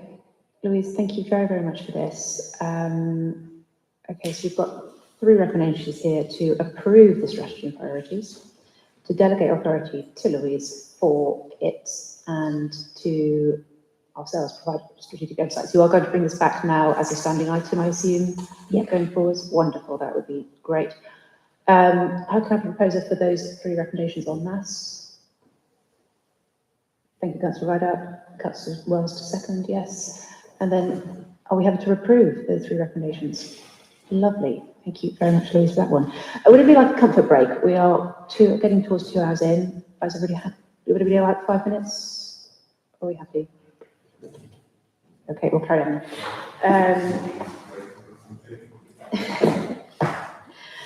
Okay, the new grants policy then. Thank you, Louise. Okay, we've got another meaty one, folks. Okie dokes. So again, my thanks here go to colleagues in communities. We had a lady called Sarah Crocker, who's been absolutely fundamental to this piece of work. She is a casual who's worked with us in a kind of community manager's type of role, but she basically did a big audit on our existing grants policy as was, and did some research with people who have made applications for our grants and with people who are unsuccessful in our grants processes, to really get some good feedback in terms of how people found the grants policy and associated paperwork to use. So a thank you to Sarah, and again to everyone who's been involved in this as it's morphed and developed over time at committee. So yes, the purpose tonight is to present the new grant policy, including the substantive changes.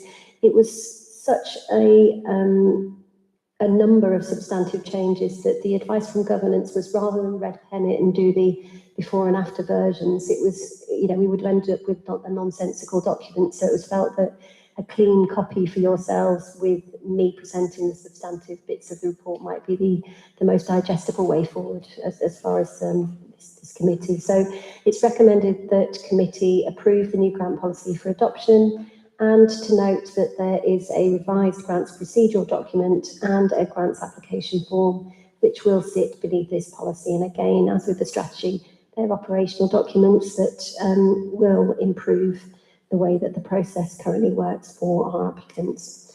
So the background was that you resolved back in February 26 that we develop a revised grant policy and that we aim to streamline grant procedures, and that approved recommendations from this report could be used as additional supplementary guidance to support responsive and up-to-date grant decision-making. And one of the ambitions was to improve the currently complex grant process by consolidating grants into one fund, removing defunct grant pots, moving to a rolling programme of annual grants. And I'll say something more about that in relation to our larger grants in a moment, and removing the current appeals process.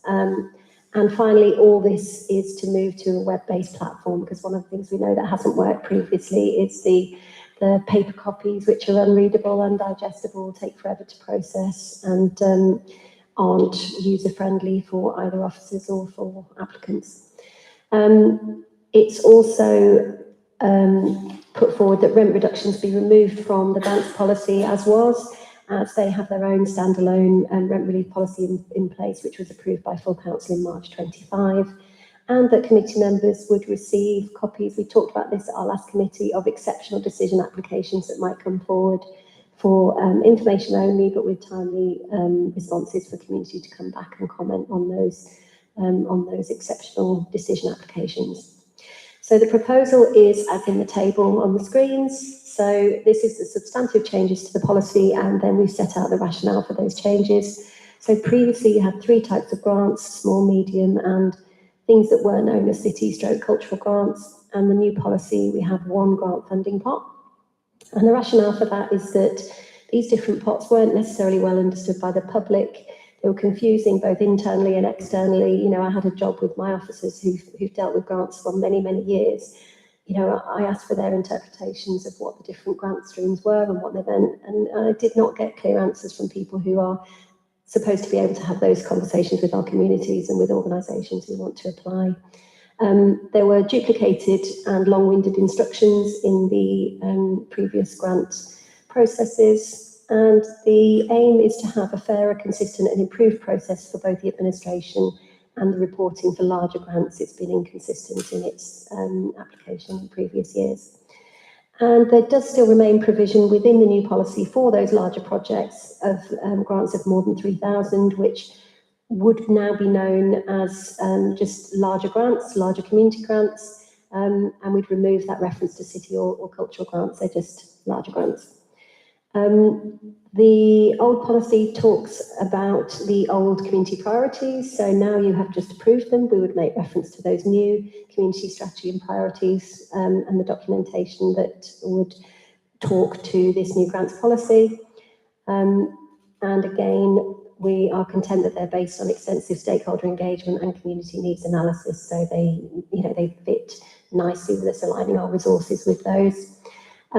We used to have windows for grant applications throughout the year. This was confusing for applicants. They were, people were always getting in touch. When does it open? When does it close? How do we do this? And basically, we want to make it really, really simple. We are open all hours. We have a rolling programme for receipt of community grant applications. And actually what this means is that we have a more accessible, dynamic, agile and fluid process that's better understood by groups and grant administrators. The way that that would happen in terms of practicality is that we would process those grants as and when they come in, and then they will go to the next available committee. As we know, though, you've also approved that exceptional decision-making for grants. So we know if there's anything that's particularly time-sensitive that comes in, we can actually respond to that as well. So on all fronts, we've got a level of agility that makes a lot more sense in the future. Again, the old policy had an inconsistent approach to receiving and considering those large grant applications, and the system was unresponsive to receiving new applicants for larger grants. So basically, it was a stagnant system where members had historically approved funding for 2 organisations that received those larger grants. And the idea with the new policy is that there's a new approach to how they could be submitted and approved. So the proposal is that larger grants over 3,000 would apply in advance of the year in which their funded programme delivery is anticipated.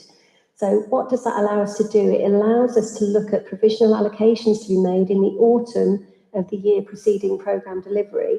The benefit of that and the bonus of that is that awards could then be subject to the approval of the grants budget at annual full budget council setting in January. So it's an improved responsiveness and timely decision-making for those large grant applications to enable them to plan their programme of activity in advance. It would improve planning for larger grant needs for Communities Committee, because you know any organisations that's coming forward with those large grants, and you can kind of consider them in the round, you know, at the same period of time.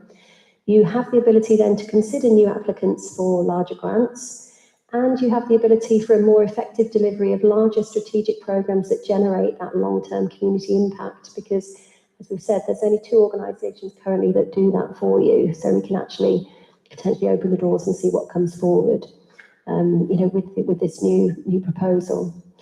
So there's no provision in the old policy for time-sensitive applications or exceptional circumstances, which, as we said, we discussed at last committee. This addition of a special measure, exceptional decision-making process, where decision-making authority for applications are brought forward and delegated to myself as the head of communities, and to the chair of Communities Committee, and to the vice chair, with information on those grant applications provided to committee and the decisions taken reported back to the next committee. And the benefit of that is captured there. It allows those time-sensitive decisions to be made. It allows applications which come in between communities committees to be better managed. And, you know, we know historically from that review process that we have had applications that haven't been processed in time for delivery, and so we've lost the opportunity to benefit from those. Or if they have been dealt with retrospectively, we've lost the ability for SCC to actually get the recognition as funders for that work. You know, it's important that what we do is known out there, and that we're, you know, that we're credited for that. Committee would retain oversight of all the applications made and the funds approved, so there's nothing lost in terms of that.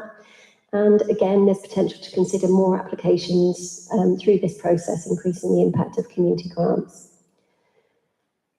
Another change, substantive change, the lack of documented policy and decision-making for the consideration of larger grants. The change would be that we'd have additional information added in requirement for larger grants. In essence, they would provide the same application forms that any other grant applicant would apply for, and that would set out what their anticipated outcomes and impacts are, and so on and so forth. So it's just real clarity over this is what we're bidding for and this is what we're anticipating of delivering for those funds. And what that gives us is clarity over the expectations for requiring that demonstration of impact of activity. And we know, you know, as we saw with Wiltshire Creative tonight, you know, they did a wonderful job of determining that. You know, we want that from all of our large grant applications in the future. With reference to repeat applications, it also provides clarity over, there's a commitment that we've had in our grants policy previously about the demonstration of reduced reliance on SCC funding, which I don't believe has been actually picked up on by previous committees in terms of those larger grants, and whether or not there's a reduction in funding over time, or those kind of ways of making it known that we're looking to those organisations to demonstrate how are they diversifying their income streams for their activities that they're producing and so on. And again, that diversification, it makes the pot go further for potential additional new larger grants from other organisations, or smaller grants, because there's one pot, there becomes one community pot that could be used for a number of things at committee's discretion. So the references to rent relief, we speak here about removing rent relief from the references in the policy. There is an existing standalone rent relief policy in place. And it just simplifies the policy that this one's about grants, and it reduces any duplication and confusion for applicants, because we talk about so many things in the old policy and it's just very, very confusing. There is an outdated and obsolete appeals process in the old policy, which we're recommending is removed. There was never any record of that being used in all of the review work that was undertaken. It was an administrative layer which didn't offer any meaningful feedback or guidance to unsuccessful applicants. So there was, it touches on it in the next point, the notice of officer refusal. This was an administrative form, which again we feel is obsolete. There's no meaningful conversation with community partners who were unsuccessful, and actually what we'd much rather do is be reactive and responsive to unsuccessful applications and have a dialogue where we can signpost them to support, signpost them to alternative funding, actually equip them with the skills they need to make a better grant application in the future. And that kind of approval of the Wessex Community Action Project that you did earlier is a prime example of how that could happen in the future. Okay, the next one is to do with a lengthy policy with a high level of operational detail. So the process now is that you have in front of you, or you have as an appendix, the amended grants policy, which is separated from a procedural document. The procedural document is one that we would use internally to administer those grants in a way that works. And redesigning having a concise policy with clear guidance for applicants on the rules, and an improved fit-for-purpose operational procedural document for officers. That's the benefit of that change. The change from the grant application forms, so previously we had small and medium grant application forms, and there was very little difference between those application forms. They were, again, we wish to reduce duplication.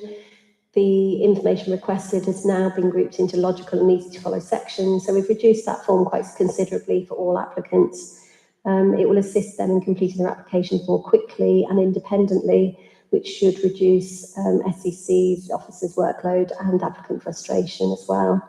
And as we say, the move from the current paper-based system to a fit-for-purpose digital cloud platform will prove very useful when that can be adopted later in the year.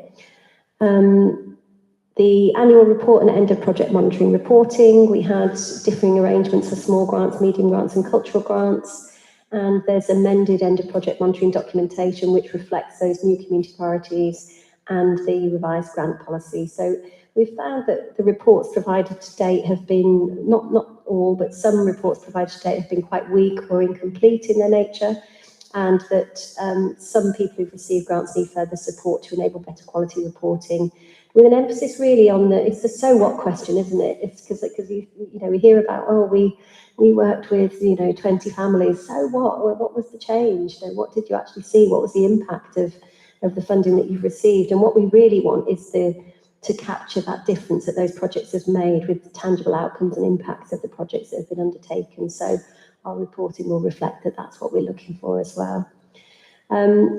It makes it clear in point 5, the financial position, that the proposal will be funded through existing grant expenditure and future grant expenditure as allocated in full budget council setting. The RFO has been consulted as part of this work, and the legal and governance considerations are set out there, with Communities Committee having delegated authority to make the decision on adoption of this new grant policy.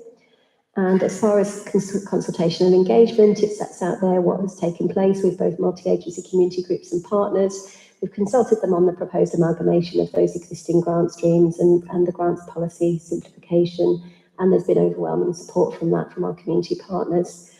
Additionally, we've had community councillors consulted as part of the process as we've been going along on this journey, and your feedback has informed the basis of this new policy. And staff administering the grant process, myself, the head of finance, the head of corporate, and the CEO have also been consulted to gather officer feedback to how the old policy could be improved. And again, this feedback has improved the changes made to the proposed new policy. It talks about how there's strategic policy alignment with this new policy, that it'll be easier for community groups to navigate. This incorporates capacity building, it's more agile and flexible to the emerging community opportunities and needs, and it fits well with the vision and values of the now adopted community strategy and priorities 26-29. It sets out there the implications, financial, legal, the risks and the personnel risks, environmental impacts, equality statements as read there. And that, you know, as with all public use of funds, we have to ensure that effective use of grants through our project supported will have a positive benefit to the wider Salisbury community with demonstrable impacts and outcomes against our community priorities. So we go back to the report and the recommendation, which is that the committee approve this new grant policy and it comes into immediate effect. Whew, that was wow. Hopefully none of these changes are new and a surprise to you, because we had a long conversation about this back in February, and hopefully, yeah, as I say, nothing's a surprise, but Councillor Wells, put your hand up. Yeah, I just wanted to say something, because it's a lot of work got into that. I'm a bit sad, but I get quite excited about policies, because I think this document, if it's used effectively, what will happen is it will ensure that people that have got a cause that they're passionate about and a real concern, it will enable them to scrutinise their own work, and therefore they'll be more likely to be successful, as well as the obvious benefit of the funding being more appropriately targeted. So if we stick to this, it will have huge benefits. We'll get better value for money out of the grants that are given, and the groups will be rewarded for that effort, because it is important to be passionate and excited about doing things, but you also need to think about, as you were saying, how do we know it's being effective? We've done that, and it may well be effective, but you have to really be sure that you know what you're doing when you go into it, and that will make the funding application much more robust and accurate. So, yeah, excellent, well done. Thank you. It's not me, it absolutely is a team and partners and officers' effort. So there's been a lot of people involved along the way. So yeah, really delighted to get it to this point, and it's going to make a huge difference to us internally. Foster. Yeah, almost following on from that, and not actually on the document in front of us, but the application that sits beneath it, application form. Is there a process, or are we going to put a process in place for gathering feedback on that? Because I think that's the other big goal of this process, is to make it easier so more people can apply. If we don't achieve that, we've failed. Yes. So just curious, yeah, are we going to, potentially be able to come back with information to show that people have used it and they like it and it's good? Or they're frustrated and we need to have version 2. So we do, yeah, that's absolutely right. And we will need to further refine it, which is one of the reasons we've put that in procedure and not policy, because what we don't want is to have our hands tied and have to come back to committee for kind of minute changes to make things more operationally effective. So it's going to be continuous improvement. We need to suck it and see how this works. We need to make sure that the application form is received well. We have tested it out with partners and said, have a look at it, see what you think. Does it look easier? We've had good feedback so far, that it's a lot easier to understand. It's grouped very much more in terms of, who are you? What are you trying to do? It's that who, what, why, when, how. It's very, very simplistic, in its design, even though it includes words like outcomes and impacts and, all of that stuff. But we explain what those are as well. And but yes, you're absolutely right. We will need to absolutely test it and see how people have found that and adapt and amend if we need to. Councillor Johnson. Again, I've got a couple of questions actually. Bearing in mind we've approved a grant of £400 tonight, The policy itself projects a supported range in a value of £750 to £3,000. Are we suggesting that the minimum value should be 750, and we wouldn't consider an application for £400 in the future? I think a little bit like Councillor Foster's assertion to AGAS earlier on. I think the conversation with anyone applying for £400 would be, is that the right amount, that you wish to apply for? I mean, it's reasonable for a grant pot of this size to start at 750. I think, we're happy to stand by that. Okay. And the second question is, you mentioned about the provision for time-sensitive applications, exceptional circumstances. The proposals you make define who has the authority in those circumstances, but the actual policy document itself doesn't talk about that delegation to vice chair and vice chair, etc., etc. But it makes reference to the exceptional decision making. Do you think that needs to be incorporated? I don't think I couldn't see the reference there. Okay. Certainly not in the decision making section. It doesn't talk about the head, the chair, or the vice chair, and it doesn't make. It doesn't identify what happens if, say, the chair and the vice chair are split on a decision with one backing. Well, there's three of us, isn't there? Because there's me as well. It doesn't say that, though. Yeah, okay. Let me just check.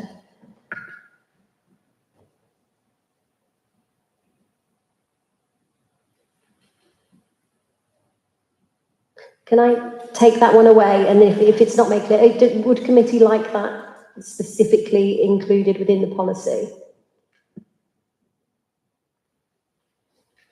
Any strong feelings, everybody?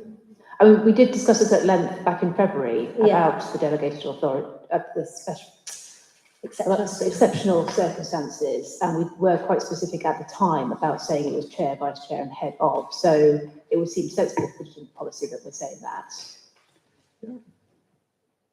Thank you. I'm happy to take that amendment. Yeah. Okay, so we'll make that adjustment to the policy. Yeah.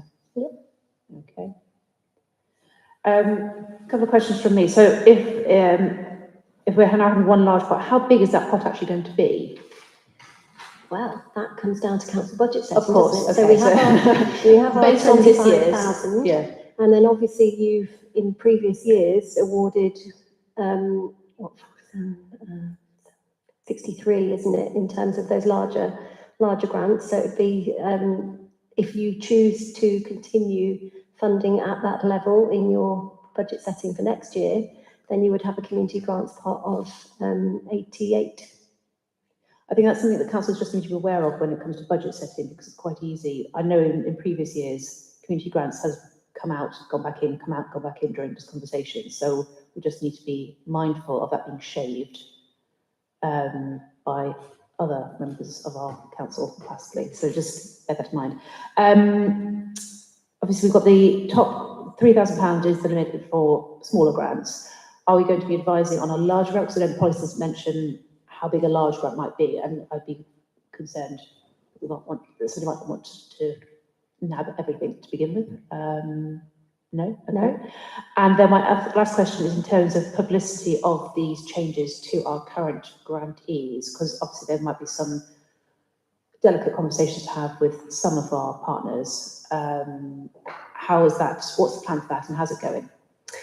So there have been the people who it makes the most change to are those larger grant recipients. I'm guessing that's where you're heading. Yes. So there have been some indicative discussions that I was coming here with a new policy that affected change in terms of those larger grants being incorporated into the one grants pot, and the rationale and the reasons for doing that.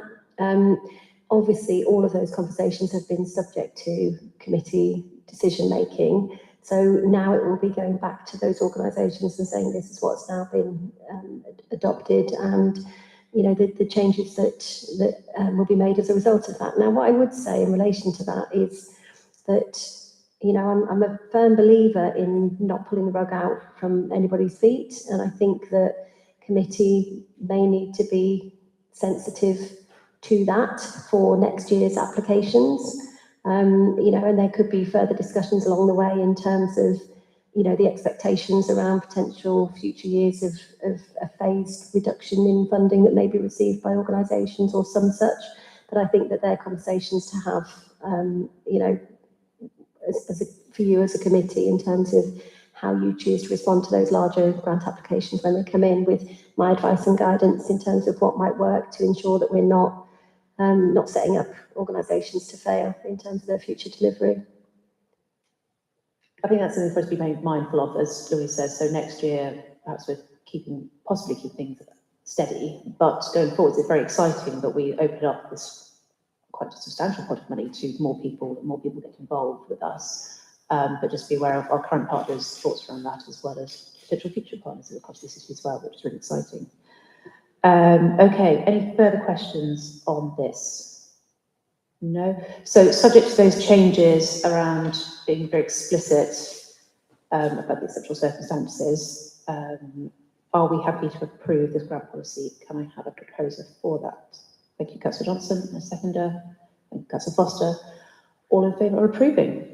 Lovely. Congratulations and well done, Louise. Thank you, and thank you to the team. Okie dokie. And to your update, please. Bearing in mind time, I know we're all tired now, and I'm sure you are as well, Louise. So Yeah. the highlights and lowlights, I'm sure. Oh yeah, okay. Right. Oh, so I'm going to rattle through this one. It is a very challenging time at the moment for our communities team. We are dealing with a long-term chronic condition with one of our managers, with a very complex set of circumstances, which has had an extensive number of days lost and impact on team delivery. So just to put some scale on that, we lost 75 days to absence last year. So we're not talking about a small amount of, but this potentially is affecting delivery, and it's something which is continuing to review, cause an issue at the moment.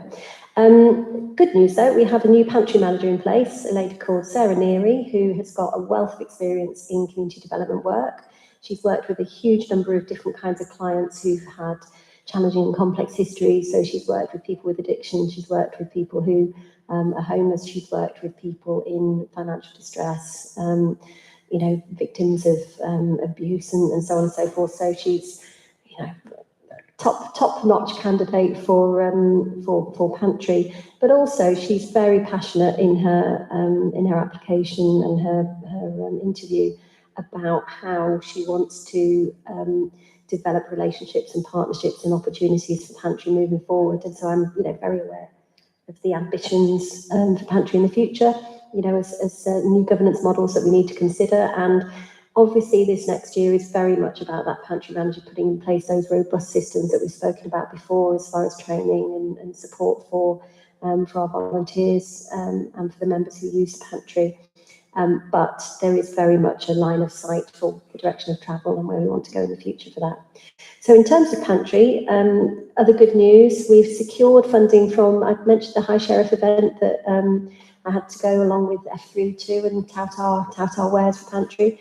We secured in total between SCC and F3 £7,500 in funding, of which SCC received 5,000 and F3 about 2,500, which is great because we also had a reduction this year in household support funding, which we used to get about 10,000 a year for that. So what it means is that immediate kind of worry about where funds are coming from for pantry, we've got a little bit of a you know, a little bit of plugging the gap with those funds that are received.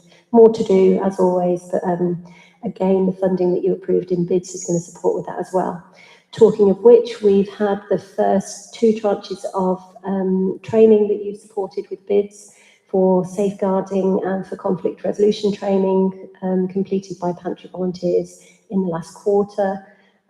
Some really good feedback from them. They feel much more equipped to deal with some of the issues that present in pantry, and they're really grateful for our investment in them in that training. And we've actually had, you know, a large number of safeguarding concerns that are dealt with at the pantry, and actually volunteers have been some of the people who are now coming forward to say, this is safeguarding concern, and they're on the phone to me, picking up the phone, going like, I think this is what they're telling me what they think we might need to do, which is brilliant. So it's really positive. There are 2 new volunteers at the pantry, so they're providing about an additional 10 hours a week of volunteering. You know previously that we've got 30 odd volunteers at pantry, so huge number of hours that have been provided. We have some pending activities. So there's a food drive that is taking place with Wiltshire Council and Salisbury Food Bank and Longhedge Pantry. And this is working with pupils from Sarum Academy as part of their Citizenship Week. They're going to come and support on the day. It's going to be held in the Market Square. And it's on the 8th of July. So if any members would like to be involved in that, please get in touch with us, or actually get in touch with Sarah Neary and offer your support.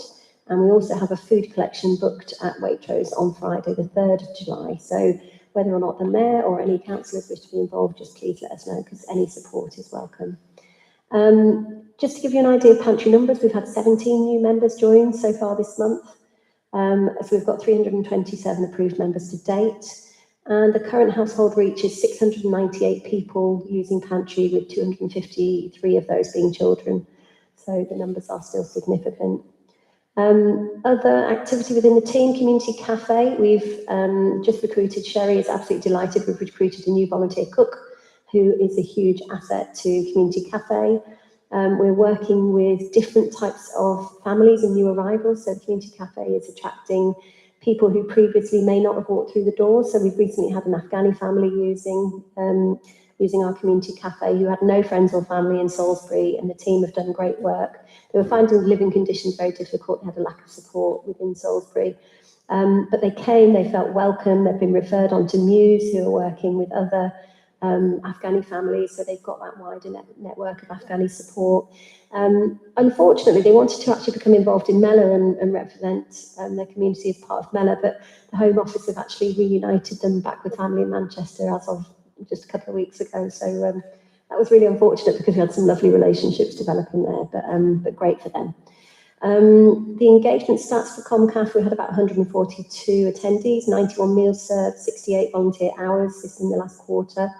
And just a couple of little stories from some of the members. So this is a nice distance travelled one. I first discovered the community cafe on Tuesdays, run by Sherry and the team about 3 years ago. I was at a very low ebb, financially, emotionally, and in terms of isolation and lack of support. I was guided to services including the volunteer advisors who work with the communities team, Acorn Bank and Christian Money Advice. I've been able to access benefits, help with my rent arrears, and since had medical intervention. The support I received at the community cafe was the first step towards a transformative change in my life. I continue to visit regularly, but now it's to share good news and support what they do there myself. So it's just really nice, isn't it? Nice little full circle moment there. And again, we're getting different people with other needs coming through the doors. So we've had more people introduced to the community cafe since the closure of the Dunraven Activity Centre. So we've got a couple of neurodivergent twins who are happy to go on record to say they were shy. They found joining a new social space difficult at first, but now we like coming here because we meet so many different people. We feel included in all the activities, have a lovely affordable lunch, and we feel safe here. So that's nice for ComCAF. Loads of work going on around youth engagement and inclusion, great relationships with Wiltshire College. So we're collaborating with their student engagement and welfare team, providing pop-up tables with BU, and they're engaging in Freshers Week and presenting what they do to the new intake of students. And we're actually working with Wiltshire College to link students to volunteering opportunities and organisations and businesses. They're keen to exploit that and how they work with us in future.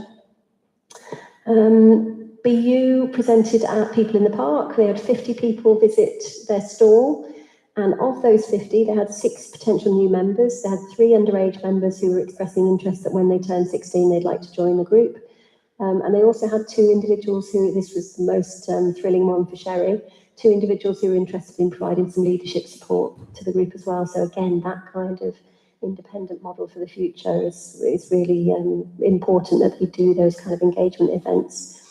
And they received donations at that event as well, which has enabled them to open a bank account in their own name. So it's all good steps. I think there's about 36 hours of volunteering that goes into BU as part of their operations. And actually one of the members was neurodivergent, NEET, 19 years of age, social anxiety, no parental support, and her engagement with BU has reaped benefits. She's now in year 2 of a nursery nurse apprenticeship.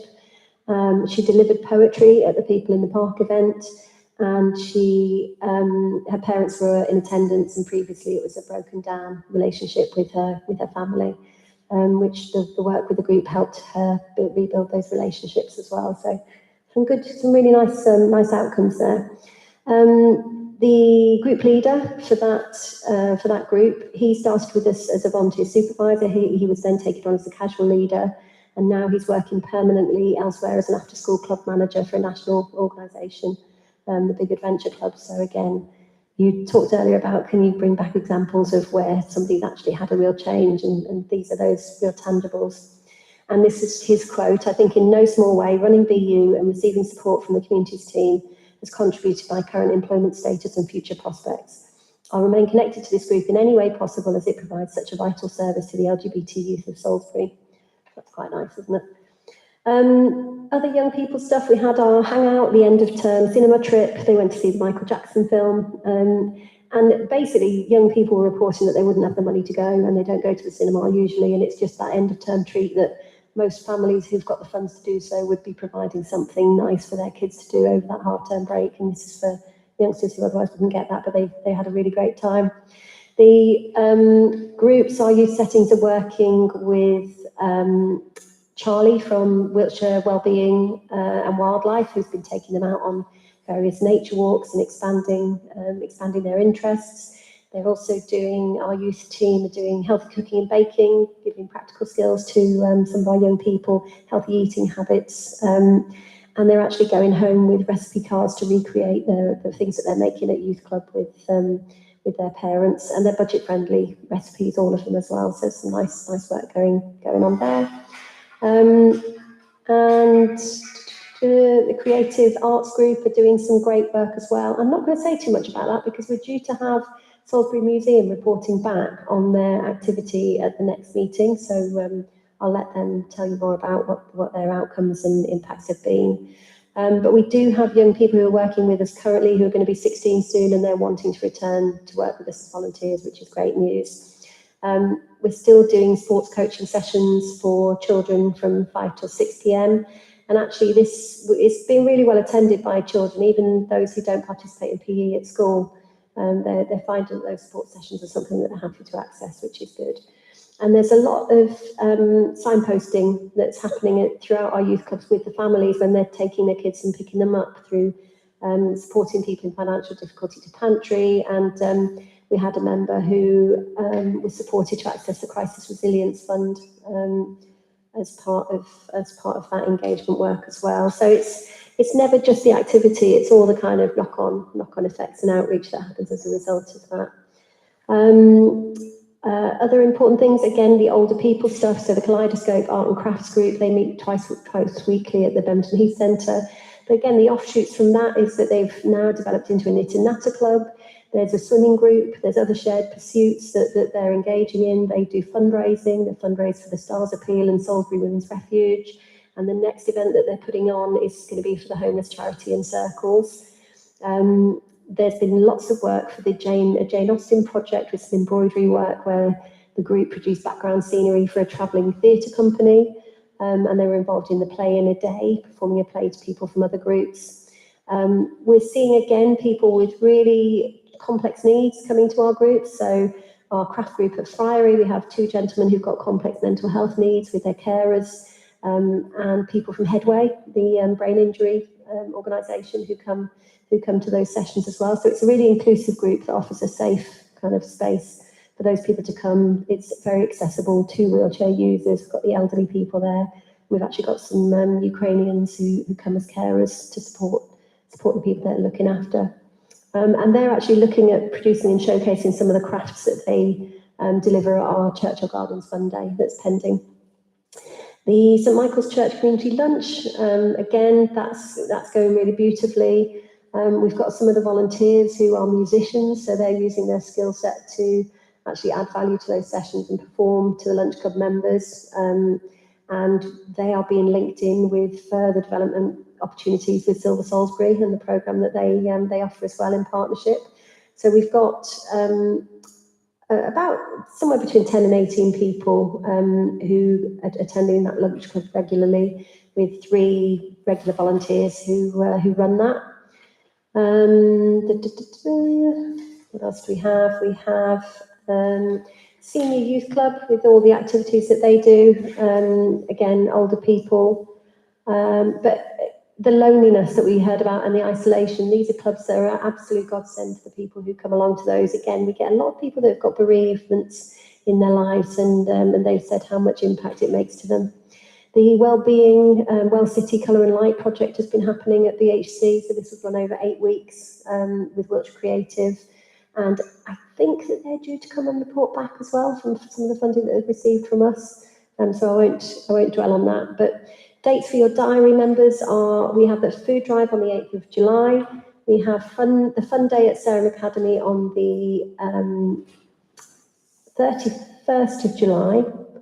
No, that might be, I'm going to double check that one. And then Churchill Gardens is where the Friary event is going to be held. And I've got 2 dates here, either the 5th or the 7th of August. I'm waiting for our communities manager to be back in post to confirm which of those dates that's going to be.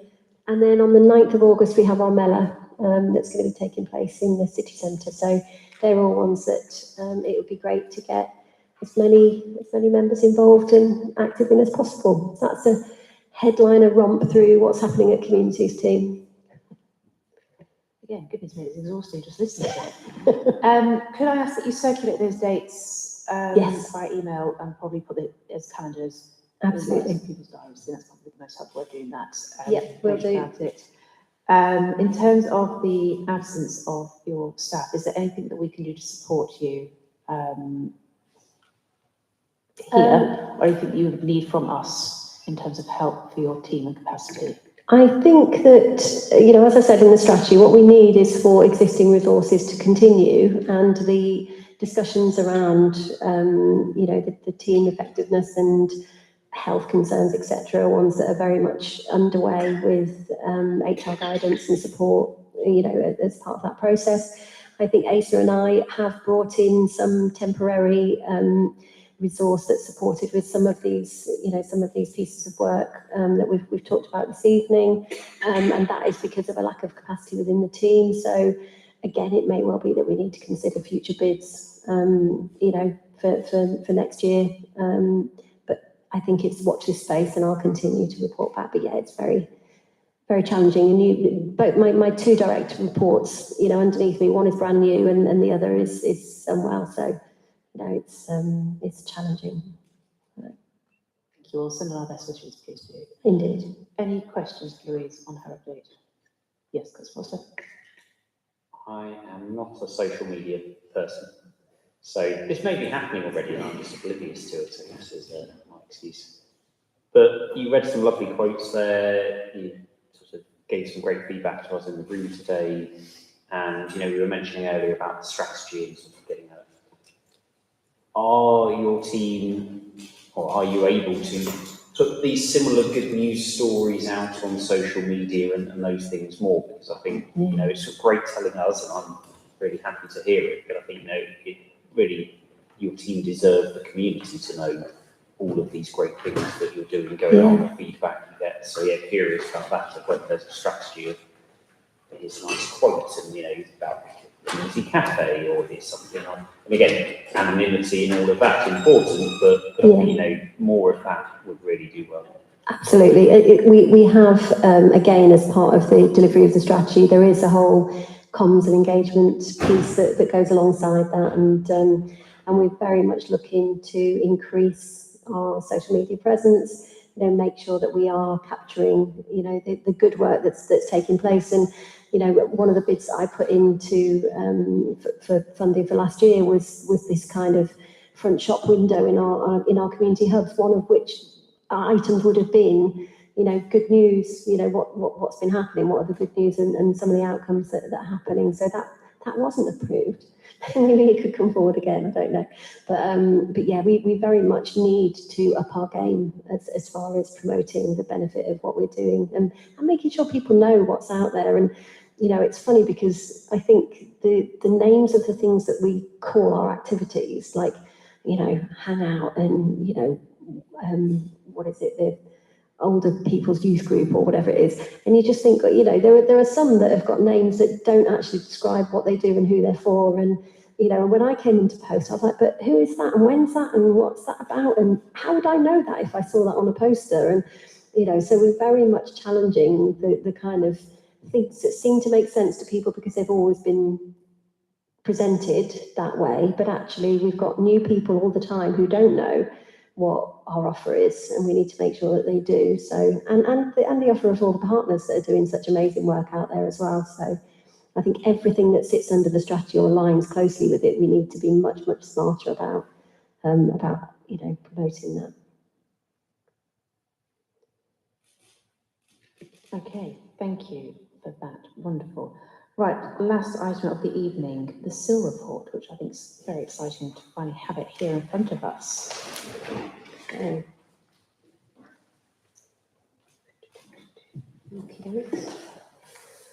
Right, so again, I'll start off by absolutely acknowledging all of the work of the SIL working group that have got us to this point, but also to my colleagues in the room, both Penny and Andy, and Asa as well, in terms of, you know, just all of the deliberations and fact finding and mission finding to get us to the point of tonight. But the report tonight is to update committee and make recommendations for decision to approve the process to receive, assess and determine applications for use of community infrastructure levy SIL receipt monies. And as of full council on the 9th of March, you made the resolutions that responsibility for SIL receipt monies allocation would sit with the head of communities and the communities committee, and that further work be undertaken by officers to further develop the approach to ensure good practice, compliance with SIL policy and legal requirements.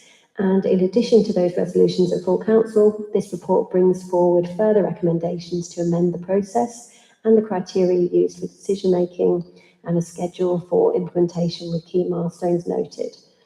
So the recommendations are that committee approves the introduction of something we'll talk about in a moment, the SIL Gateway, as the first stage of processing applications, and that you approve the implementation schedule for opening SIL applications and for assessment and decision making for the applications received.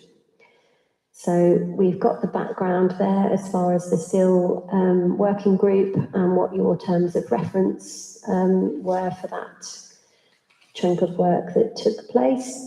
And it speaks here about how from that work there was an officer report that outlined the discussions, considerations and recommendations that was taken to full council. And at 3.4 it sets out the range of resolutions that you made as part of that work. Do you want me to go through those? Are you happy to take those? No, okay. So a reminder that I won't go through. I'll move to section 4, the proposal, if that's all right. So it's proposed to introduce or do I need to go through the gateway? No, I do need to go through a bit more, sorry. I'm going to go back to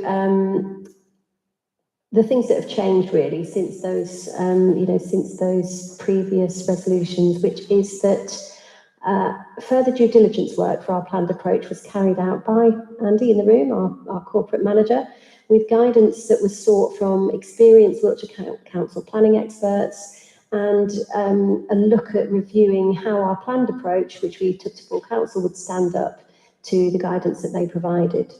So this included a number of things. So clarifying the possible use of SIL funds to support administrative support costs. And we now have confirmation that we're unable to secure 5% of SIL funding for that administrative support. This is only available to Wiltshire Council in their role administering SIL across Wiltshire.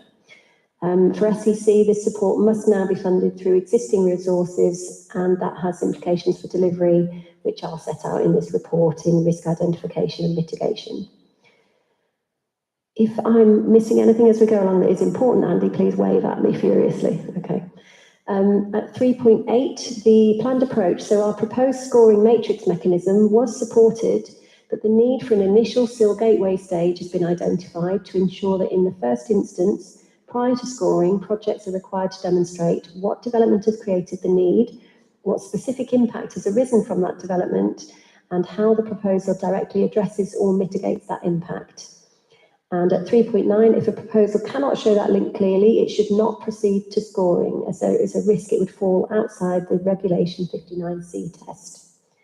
So it's important because otherwise there's a risk that projects that may have broad community benefit, local support, or general merit may score well overall, even where the link to development impact is weak.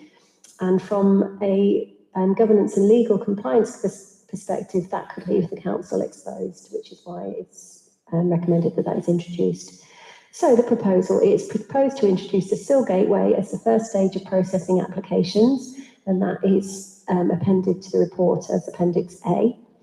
And the rationale for that is that the process will create a clearer separation between the legal eligibility test for SIL and the later scoring and political prioritisation process. This will ensure a clear audit trail demonstrating how projects are eligible to be funded through SIL before they're scored via the scoring matrix. And it's important this phase is implemented in advance of use of the scoring matrix to ensure the process adopted by this council from the outset is in line with good practice and compliant with governance and legal requirements. It sets out here that the financial position is for SIL receipts. There are funds available as per Appendix B. And this report includes all SILs available for this and the next 5-year period. Staffing costs are officer time. So we've set out there the various roles supporting the SIL allocation process. So the CEO his role would be to ensure that SIL is lawful, properly administered and correctly recorded and reported. The head of communities, I would be the strategic lead with oversight for project development and implementation of delivery, and the lead for community engagement as part of the SIL process. Andy, as the corporate manager, would be our operational lead, so he will be the liaison with prospective applicants and undertake the SIL gateway assessment and support the matrix scoring process. So Andy, you can tap your own horn about finishing your your course now, but Andy's really well placed to undertake those assessments. He's got not only operational experience, but has recently been successful in passing his postgraduate study in spatial planning. Congratulations. Year one. That's 2 years. Year one. Sorry, Andy. But he is very much well placed within the officer team to carry out that assessment with recent engagement, but also the connections and the support, elsewhere to make sure that we're doing things effectively. And then we're going to have Penny as our support as Senior Projects Officer, helping with marketing and communications liaison and with administrative project development and management support. She'll keep us all in line, basically, won't you, Penny? And make sure that we're on track for project assessment, monitoring and reporting processes. So the project relies upon existing staff and resources to carry out these duties for the effective administration, allocation and project delivery, monitoring and reporting requirements.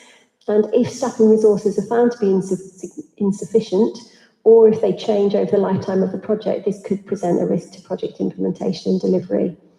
The RFO has been consulted to confirm their role to retain oversight of SIL receipt expenditure and the duty to spend, and he will bring forward risks to the CEO and myself as head of communities to ensure we have mechanisms in place to ensure monies are spent and avoid any recall. Legal and governance considerations, we mentioned it earlier, Regulation 59C, neighbourhood SIL must be used to support development in the parish area, including infrastructure or other measures concerned with addressing the demands that development places on the area. The SIL gateway check will check that applications demonstrate the link before they're scored or considered for approval. And if SIL is not spent within 5 years or is not spent on initiatives that support development of the area, Wiltshire Council may require repayment. And it was resolved at full council on the 9th of March 2026 that Communities Committee has delegated authority to make the decision on whether or not the matter must be referred to full council. So that stays within your gift. Consultation and engagement, we have the stakeholder engagement plan, which was approved by full council on the 9th of March. and it's attached to this documentation in Appendix C. And this sets out the approach to engaging key stakeholders, including councillors, residents, community groups and partners. It supports the council's strategic and policy alignment in relation to appropriate allocation of expenditure for SIL monies, in line with regulations to support development within the parish, and it forms part of our Communities Committee's work programme and links closely to the Salisbury Neighbourhood Development Plan and Emerging Community Strategy and Priorities for 2026 and 2029. So implementation and next steps, kind of where do we take it forward? Subject to your committee's decision, the next steps would be as follows: that we amend operational and procedural documentation, that we open the window for applications, that we promote the SIL opportunity to stakeholders, and that we then move forward with applications being assessed and decisions taken. And we've got at 9.2 the anticipated timescale for delivery set there on the screen. So by mid-June, we anticipate that that operational documentation will be developed for the online portal with associated procedural information for the consistent assessment of bids that come forward.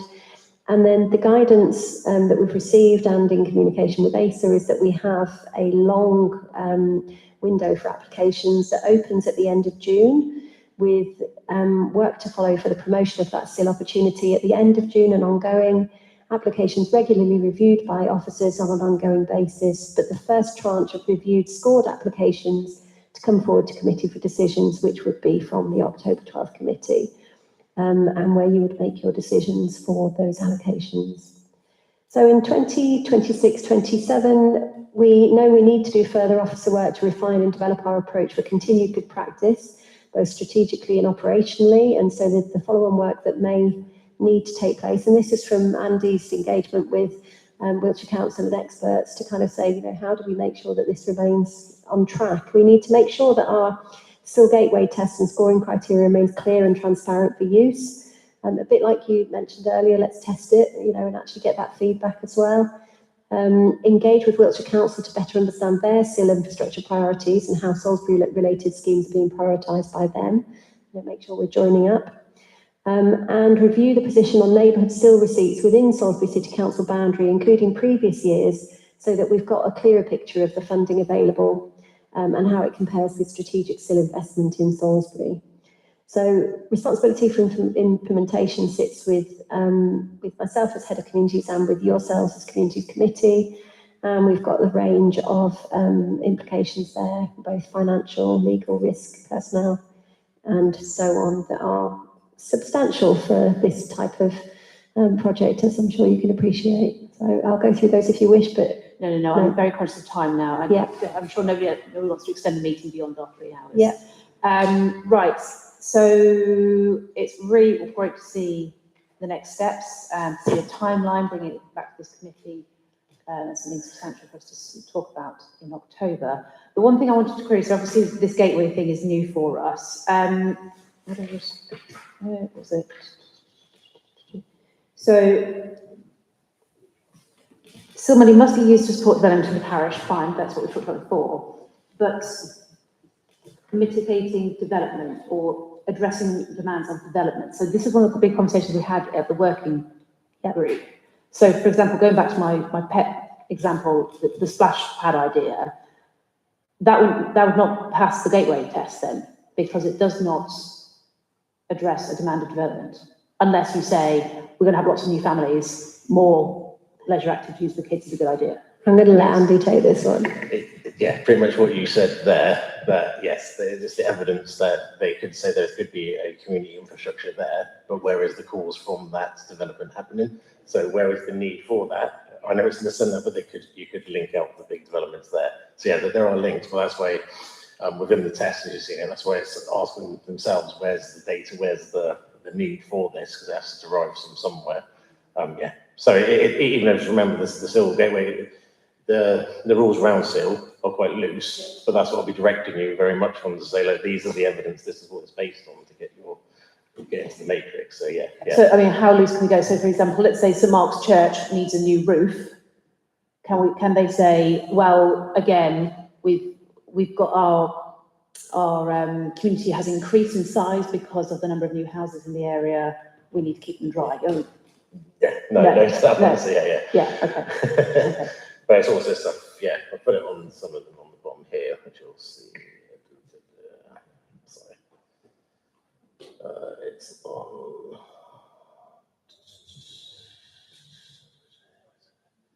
Yeah. So that's like the breakdown of some of the guidance that I put there, and ones that don't hit are not. Thank you. Yes, Councillor Taylor. Thank you. Thanks very much. I know a lot of work got into this, and I know you and I have talked about it a little bit, and we don't want to discuss the whole Till working group again tonight. Two points really. One is, I think it's important that we appreciate that the first tranche of the process is a trial. That's what we agreed at full council. You know, we used to sort of suck it and see philosophy. Let's try and get something through October, review constantly, feedback, you know, ideas, and fine tune the detail, because it's not going to be perfect on day one, notwithstanding the wonderful paper you've done. And secondly, the full council meeting in September, when it gets feedback, clearly when we determined that at the full council meeting where we discussed it, we thought we might have been further on than we are, because there won't be much to bring back to full council, because we won't have met in October to actually put the first tranche through. So I don't know whether we want to defer that report back to full council, or what you intend to say at that point. Thank you. So take the first tranche in October, suck it and see, and then report back at the February committee in terms of how it's going. Is that what you're proposing?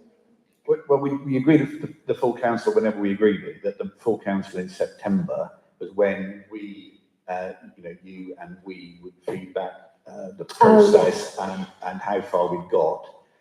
But we won't have got there. No, it will need to go to a later full council, you're quite right. Which hopefully is to agree the paper, and that's probably it. I just wonder whether we need to refer back to full council or want to defer it till after the October meeting. That's just a question. I don't know. I think you're right. I think it would need to go to a later full council. Yeah, I mean, I think at full council, that's November. Yeah, I mean, I think at full council at the time there was quite a big discussion, wasn't there, about when we reviewed this, being nervous that this is all new for us. And I think there was conversations, should we review it after 3 months or after 6 months, after 12 months, whatever. And I think we landed on the September meeting. But yes, perhaps the November meeting, we might suggest, is a better time to bring this back, given that in October we'll have actually gone through the process for the first time.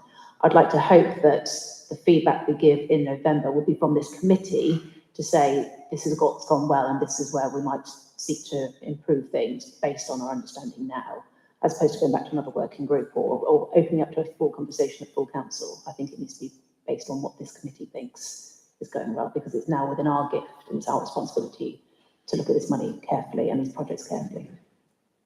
Are there any governance implications for that you're aware of, Andy? No. Penny, no? That's possible. As I say, I will reserve for another 12 months then. Concern once Andy's on YouTube and disappears off to make somewhere unqualified, but we're okay for the moment. But I guess there is a question there of let's not get too reliant on one human being. It's great at the moment. Just wanted to check as well, you know, come October, come reporting back, and just generally, are we going to hear about failures? Because I think ones that didn't make the cut. Yeah, I think that's going to be crucial for us to understand the decision-making process. So I think that's a request from me, is actually if there are some suggestions to come forward, fail the gateway. I would agree. I think complete transparency, certainly the first couple of times, complete transparency about what's come forward, how it was assessed, how it was scored, etc. Yeah, absolutely. And it's often a part of a refinement. Obviously, when I give my report, you can always ask questions if there's something. Like, yeah, I can always refine it into the bits, but my still was always to show you the working, and that also gives us the clear sides for which council will on any of our decisions going forward here. So,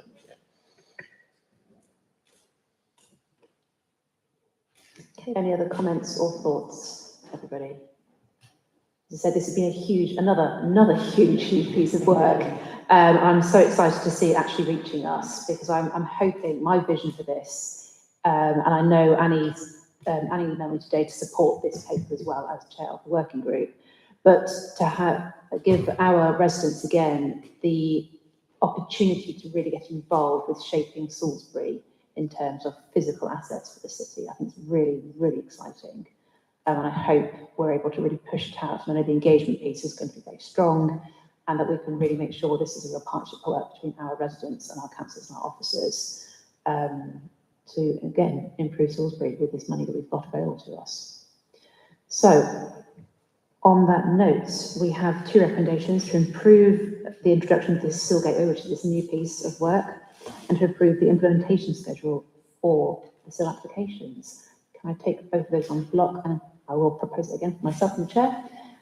Thank you very much to Chris for seconding, and approval on that, please. Wonderful. Any other business from anybody?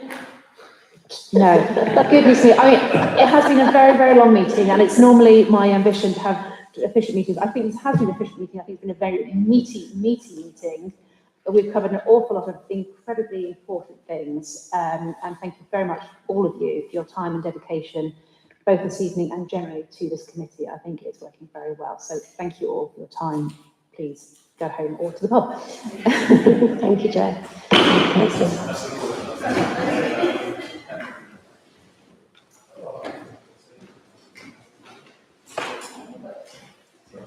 Live stream of the meeting. Sorry? It's a live stream of the meeting. No, I realize that. I was just seeing which camera you're using.